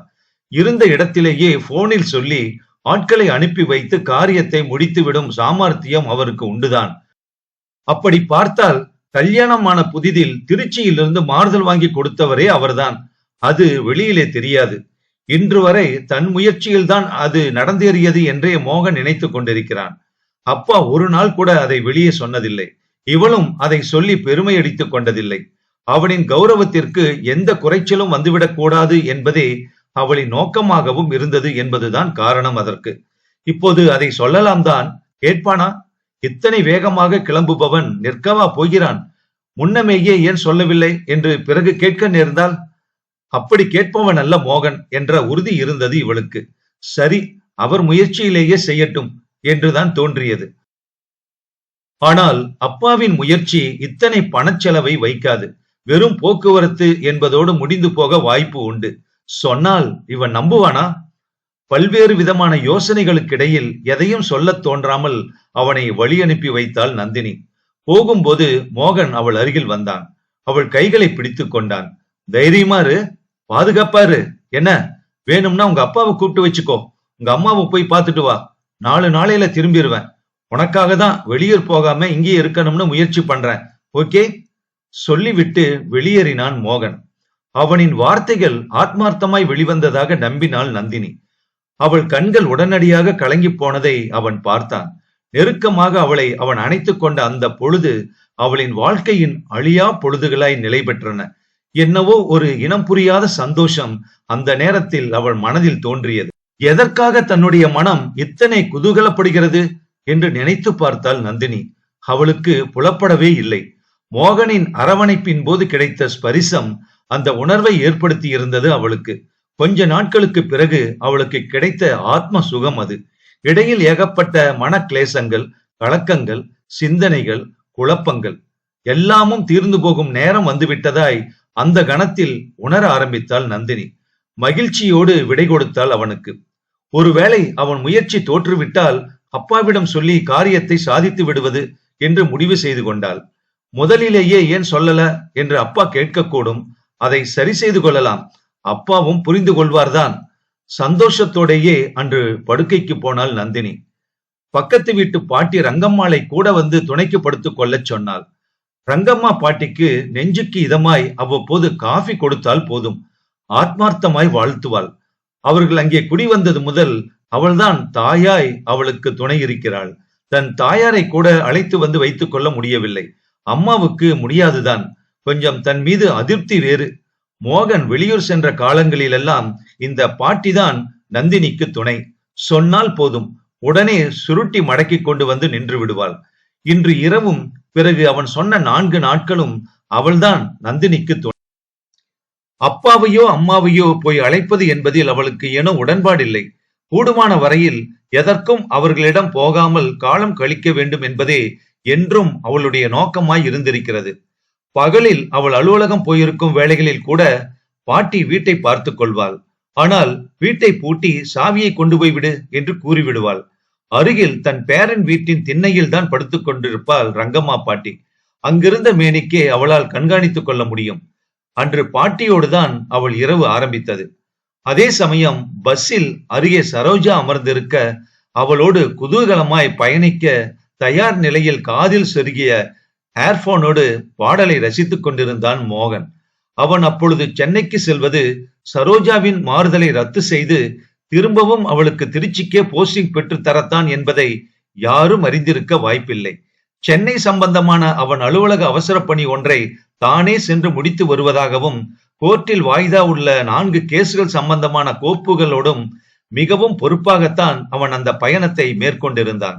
சென்று திரும்பும் செலவுகளுக்கான பயணப்படியை அலுவலகம் கொடுத்துவிடும். சரோஜாவோடு 4 நாட்கள் ஜாலியான பயணம் வேறு.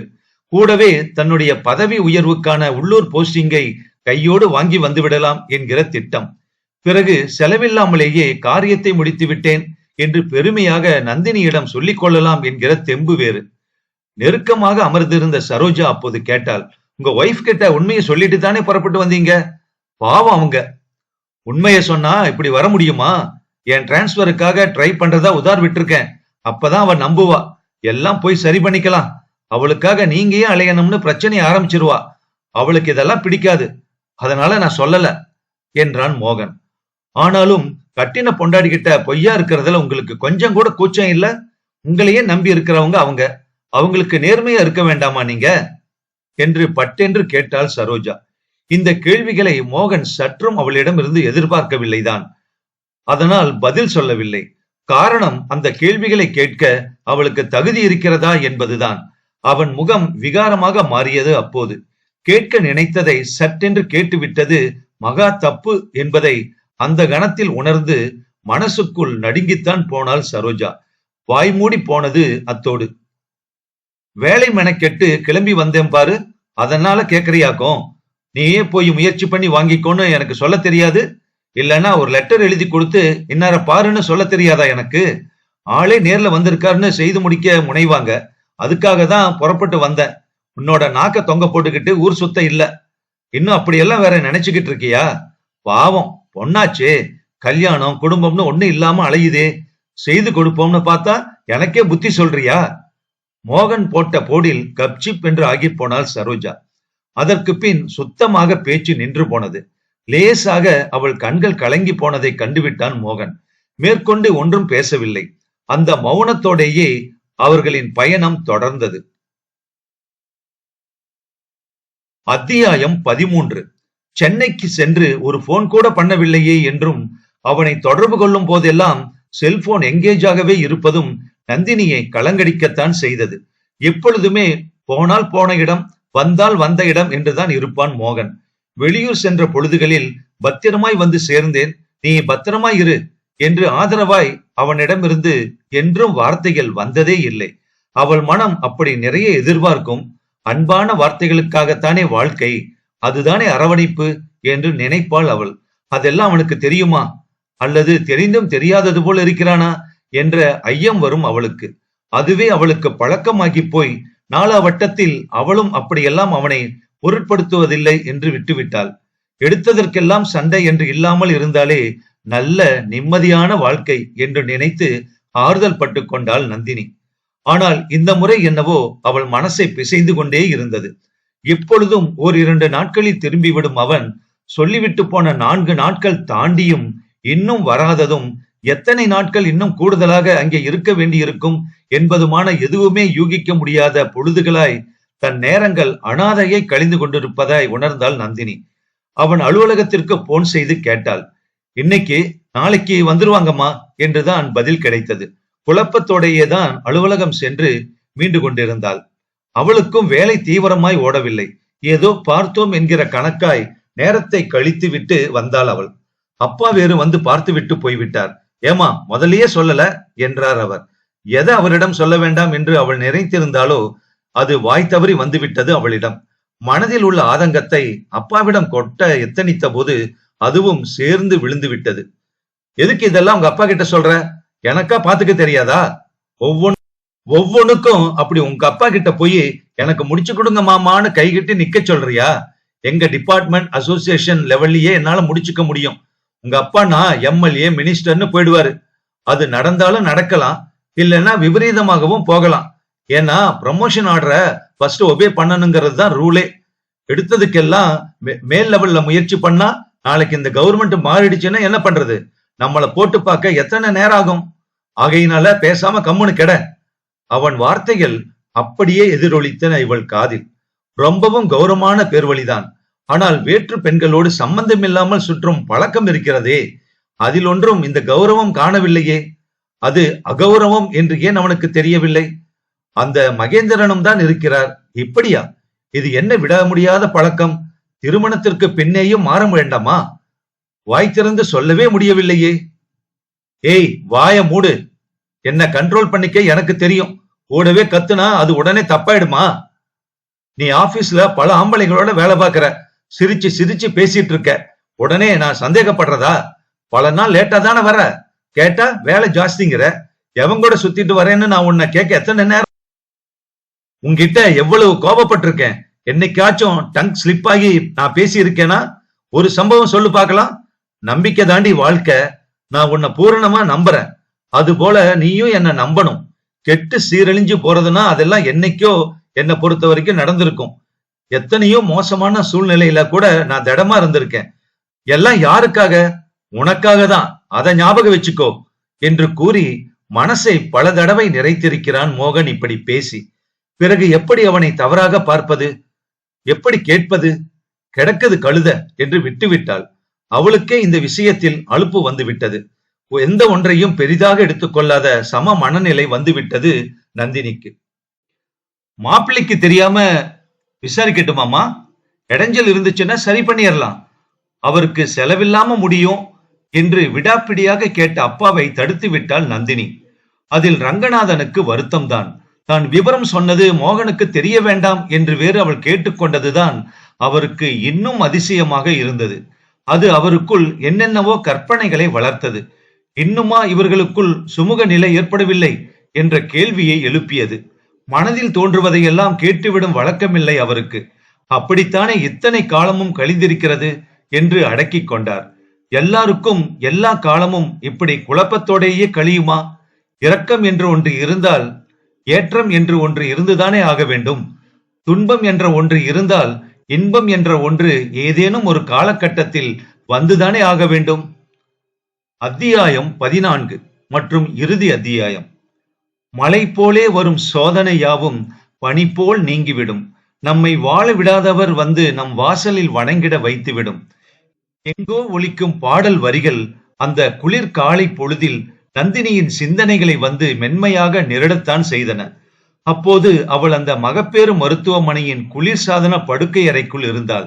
அருகே அந்த ரங்கம்மா பாட்டி. எல்லாம் நல்லதுக்கு தான், பேசாம டெலிவரி முடியற வரைக்கும் பெட் ரெஸ்ட் எடு, ஆபீஸுக்கு முழுசா லீவ போட்டுடு, சம்பளம் வராட்டா பரவாயில்ல, உன் புருஷன் சம்பாதிக்கிறானோ இல்லையோ அதே போதும், நான் கூட இருந்து பாத்துக்கிறேன் உன்ன, லட்டு மாதிரி ஒரு பிள்ளைய நீ பெத்து எடுக்க போறியா இல்லையா பாரு, என் வாக்கும் பழிக்கும். கடவுள் அதுக்காக தான் சமயத்துல என்ன உன் பக்கத்துல வச்சிருக்கார். அன்னைக்கு நீ மயங்கி விழுந்ததை மட்டும் நான் பார்க்கலன்னு வச்சுக்கோ, பிறகு எப்போ முழிப்பு வருதோ அப்பதான் உன்னை நீ உணர்ந்திருக்க முடியும். என்ன ஆயிருக்குமோ தெரியாது, எல்லாம் அந்த அம்மாளோட கருணை. கடவுள் நல்லவாளை எப்பவுமே கைவிட மாட்டார். இல்லனா என்ன கொண்டு வந்து உனக்கு துணையா நிறுத்துவாரா? இத்தனை நாளா என்னடா இந்த பொண்ணு நம்மள கூப்பிடவே இல்லையேன்னு எனக்கு ஒரே வருத்தம். என்ன மன கஷ்டமோ ஏதோன்னு கிடந்த. எப்போ மனசுக்கு வருத்தமா இருந்தாலும் பாரமா உணர்ந்தாலும் 4 பேரோட பேசிட்டோம்னு வச்சுக்கோ, மனபாரம் குறைஞ்சு போயிரும். போட்டு மனசை அமுக்க கூடாது. என்கிட்ட புலம்புறதுக்கு உனக்கு என்ன கஷ்டம் சொல்லு? எம்புட்டு அனுபவம் கண்டவனா? என் குடும்பத்துல என்னவெல்லாம் கஷ்டம் அனுபவிச்சிருக்கேன் தெரியுமா உனக்கு? அதெல்லாம் சொன்னா யாரும் நம்ப மாட்டா. இந்த பாட்டி பொய் சொல்றான்னு வா, எல்லாத்தையும் கடந்துதான் வந்திருக்கேன் நான். இன்னைக்கு என் பேரன் கூட என்ன பாட்டி பாட்டின்னு கூடவே வச்சிருக்கானா, அவனுக்கு என்னோட அருமை தெரிஞ்சதுதான் காரணம். குடும்ப நடப்புகள் எல்லாத்தையும் கூடவே இருந்து பார்த்தவன் அவன். நல்ல வேலை உனக்கு நான் இருக்கேன். உங்க அம்மா அப்பா மெதுவா வரட்டும், நான் பாத்துக்கிறேன், ஒன்னத்துக்கும் நீ பயப்படாத. பாட்டி சொல்ல சொல்ல நந்தினியின் பயம் அத்தனையும் பனி போல விலகிவிட்டது என்பது என்னவோ உண்மைதான். வயிற்றை அங்கும் இங்கும் பிடித்து பார்த்து எல்லாம் சரியாதான் இருக்கு என்றாள் ரங்கம்மா பாட்டி. 8 பிள்ளைகளை பெற்று எத்தனையோ பேருக்கு பிரசவமும் பார்த்தவள். அவள் கைக்கு தெரியாத அனுபவமா? டாக்டர் சொன்னபடி பெட் ரெஸ்ட் எடுப்பது என்ற முடிவுக்கு வந்து விட்டாள் நந்தினி. கோகிலாவை கூப்பிட்டு விட்டாள். அடுத்த நொடியே வந்து விட்டாள் அவள். விடுப்பு கடிதத்தை எழுதி கையொப்பம் விட்டு கொடுத்தாள். கூடவே ஒரு மெடிக்கல் சர்டிபிகேட்டையும் இணைத்து அனுப்பினாள். கங்க்ராச்சுலேஷன்ஸ் என்ற ஒரு வார்த்தையோடு நிறுத்தி கொண்டான் மகேந்திரன். ரங்கநாதனும் பங்கஜமும் ஓடோடி வந்து விட்டார்கள். இனிமே நாங்க பாத்துக்கிறோம், நீங்க சிரமப்பட வேண்டாம் பாட்டி என்றார்கள் ரங்கம்மா பாட்டியை பார்த்து. நந்தினிதான் இல்ல பாட்டி இருக்கட்டும் என்றாள். அம்மாவும் பாட்டியும் மாறி மாறி இருந்து கொள்ளலாம் என்றாள் நந்தினி. ரங்கநாதனுக்கு நிலை கொள்ளவில்லை. சிவனேசனுக்கு உடனே சொல்லி அவர் வந்ததும் அவரை சேர்த்து கட்டிக்கொண்டு தன் மகிழ்ச்சியை அபாரமாய் வெளிப்படுத்தினார். பலவீனப்பட்டிருக்கும் கருவை பலப்படுத்தி நல்லபடியாய் குழந்தையை பெற்றெடுத்து மோகனின் கையில் கொடுக்க வேண்டும் என்கிற ஆசை வந்திருந்தது நந்தினிக்கு. திருமணமாகி இத்தனை ஆண்டு இடைவெளியில் ஜனித்திருக்கும் உயிர் இது நாள் வரை அந்த குறைதான் தன்னை இப்படி ஒட்டவிடாமல் பிரித்து வைத்திருக்கிறதோ என்று கலங்கடித்த விஷயம். எதிர்பாராத ஒரு நன்னாளில் தன்னை வெளிப்படுத்திக் கொண்டிருக்கிறது இந்த கரு. அதுவும் அவன் ஊரில் இல்லாத சமயம். ஒருவேளை இந்த கால தாமதமே தன்னை அவனிடமிருந்து விலகியிருக்க செய்திருக்குமோ என்ற ஒரு சந்தேகமும் அவளுக்கு உண்டுதான். தான் தாய்மையுற்றிருக்கிறோம் என்பதை உணராத சிற்சில மாற்றங்களை சமீப நாட்களில் அவள் தன் உடல் ரீதியாக உணரத்தான் செய்தாள். ஆனால் எதை நினைத்து எப்படி அவனிடம் சொல்வது? மனக்கலக்கத்தினாலும் அழுத்தத்தினாலும் ஏற்படும் மாற்றங்களோ என்று ஒரு சந்தேகமும் அவளிடம் இருந்தது. எல்லாமும் இப்போது வெளிச்சத்துக்கு வந்துவிட்டது. இதை கேட்டால் மகிழ்ச்சி கொள்ளாமல் போவானா மோகன்? இதுநாள் வரையிலான ஒட்டியும் ஒட்டாமலுமான நிலை அவனிடமிருந்து விலகி போகுமா? அவள் மனம் ரொம்பவும் எதிர்பார்க்க ஆரம்பித்தது. மாப்பிளைய பிடிக்க முடியல என்கிற மன வருத்தத்தோடு வந்து நின்றார் ரங்கநாதன். இப்படியா ஒரு மனுஷன் போன் ஆஃப் பண்ணி வச்சிருப்பான்? எப்ப போட்டாலும் லைன் கிடைக்க மாட்டேங்குது. 2 போன் வச்சிருப்பார்னு சொன்னியே, அந்த இன்னொரு நம்பரை வாங்கி வைக்க வேண்டாமா? என்ன பொண்ணுமா நீ? ஊர்ல பொண்டாட்டின்னு ஒருத்தி இருக்காளே, அவளை தனியா விட்டுட்டு வந்திருக்குமேங்கிற என்ன வேண்டாம் ஒருத்தனுக்கு? இந்த விஷயத்த முதல்ல அவர்கிட்ட சொல்லுவாங்களா அல்லது 3வது மனுஷங்கிட்ட சொல்ல சொல்லுவாங்களா? ரொம்ப கேவலமா இருக்குமா இத நினைச்சா? அழாத குறையாய் புலம்பினார் ரங்கநாதன். என்ன ஆறுதல் சொல்வதென்று தெரியாமல் பிடித்து வைத்த பிள்ளையாராய் நின்றார் சிவனேசன். சந்தோஷத்தில் என்ன பேசுவதென்றே அவருக்கு தெரியவில்லை. அடுத்த 2வது நாள் காலை யாரும் எதிர்பார்க்காத நேரத்தில் நேரே மருத்துவமனைக்கு வந்து நின்றான் மோகன். வந்ததும் வராததுமாக அவளை ஆவல் பொங்க பார்த்து சொன்னான். ஒரு வழியா எல்லாத்தையும் தலைமுழுகிட்டு வந்துட்டேன். இனிமே எந்த சனியனும் நம்ம கிட்ட ஒட்டாது. நம்ம பையன்தான் உன்னோட வயித்துல ஜனிச்சு எல்லா தீமைகளையும் விரட்டிட்டான் போல இருக்கு. இனிமே உன்னை கூடவே இருந்து முழுக்க முழுக்க கவனிக்க வேண்டிதான். அதுதான் என்னோட வேலை. ஓகேயா? அவனின் வார்த்தைகள் நந்தினியை தாழ முடியாத சந்தோஷத்தில் ஆழ்த்தின. அவள் உள்ளம் குதூகலித்தது, உடம்பு சிலிர்த்தது. எல்லாத்தையும் தலைமுழுகிட்டேன் என்று அவன் சொன்னதில் 1000 அர்த்தங்கள் இருப்பதாய் அந்த நேரத்தில் அவள் உணர்ந்தாள். மோகன் தனது எல்லா பின்னடைவுகளையும் சேர்த்துத்தான் சொன்னான் என்பது நெருக்கமாய் வந்து அமர்ந்து அவள் கைகளை ஆதரமாய் பிடித்துக்கொண்டு அவள் மணிவயிற்றில் இன்னொரு கையையும் மென்மையாய் படர்விட்ட அந்த பொன்னான கணத்தில் பரிபூர்ணமாய் உணர்ந்தாள் நந்தினி. நானே எதிர்பார்க்காத அதிசயமா எங்க ஆபீஸ்லயே எனக்கு ப்ரமோஷன் போஸ்டிங் கிடைச்சிருச்சு. வர்ற வெள்ளிக்கிழமை ஜாயின் பண்றேன். இதோ போஸ்டிங் ஆர்டர். சொல்லியவாறே அந்த ஆர்டரை எடுத்து நீட்டினான் நந்தினியிடம். அறைக்கு வெளியே இருந்து இந்த நிகழ்வை தவிர்த்து விடக்கூடாது என்பது போல் ஆர்வத்தோடும் ஆதங்கத்தோடும் பார்த்து கொண்டிருந்தன 4 ஜோடி கண்கள். உணர்ச்சி மேலீட்டில் அவர்கள் அத்தனை பேர் கண்களிலும் ஆனந்த கண்ணீர் கோடுகள் சரம் சரமாய் இறங்கி இருந்தன என்பதை சொல்லியா தெரிய வேண்டும்? உன்னிடத்தில் என்னை கொடுத்தேன் நாவல் முற்றும். குடும்பத்துல எந்த ஒரு பிரச்சனை கணவன் மனைவிக்குள்ளேயோ அல்லது அப்பா அம்மாவோடவோ மாமனார் மாமியாரோடவோ யாரோட இருந்தாலும் வீட்டுல அந்த தம்பதிகளுக்கு ஒரு குழந்தை பிறந்துட்டா எல்லா பிரச்சனையும் பனி போல நீங்கிடும் அப்படிங்கிறது சொல்லுவாங்க நடைமுறையில. அது முழுக்க முழுக்க உண்மை. அந்த உண்மை அடிப்படையா வச்சியே இந்த நாவல் முடிஞ்சு நல்ல சுமூகமா இந்த கதை முடிஞ்சிருக்கு. கணவன் மனைவிக்குள்ள மிஸ் அண்டர்ஸ்டாண்டிங் வர்றதுதான். ஆனா அது உடனே சரி பண்ணிக்கணும். அவன் இப்படி நினைப்பானோ இல்ல மனைவி இப்படி நினைப்பாளோ அப்படிங்கிற மாதிரி ஆளுக்கு நினைச்சுக்கிட்டு எல்லா விஷயத்தையும் மனசுக்குள்ளேயே போட்டு குழப்பிக்கிட்டு மனசையும் பாரமாக்கிட்டு யாரோடவும் அதை பத்தி பேசாம தனக்குள்ளேயே வச்சு அமுக்கிட்டு இருந்தா எந்த ஒரு விஷயமும் விடிவு வரவே வராது. நம்ம ரங்கம்மா பாட்டி சொன்ன மாதிரி கடைசியில் அந்த பாட்டி வந்தாலும் நச்சுன்னு விஷயத்த சொல்லிடுறாங்க.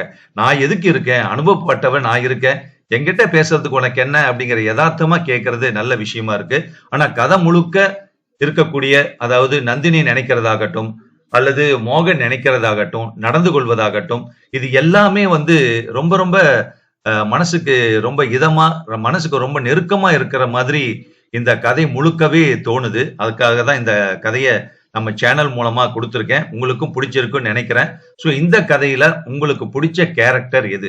நந்தினியா, இல்ல மோகனா, இல்ல நந்தினியோட அப்பா ரங்கநாதனா, இல்ல மோகனுடைய அப்பா சிவனேசனா, இல்ல நம்ம ரங்கம்மா பாட்டியா? யார் அப்படிங்கறத கண்டிப்பா கருத்து இந்த வீடியோனுடைய கமெண்ட் பாக்ஸ்ல சொல்லுங்க. இன்னொரு கதையில சந்திக்கலாம். நன்றி.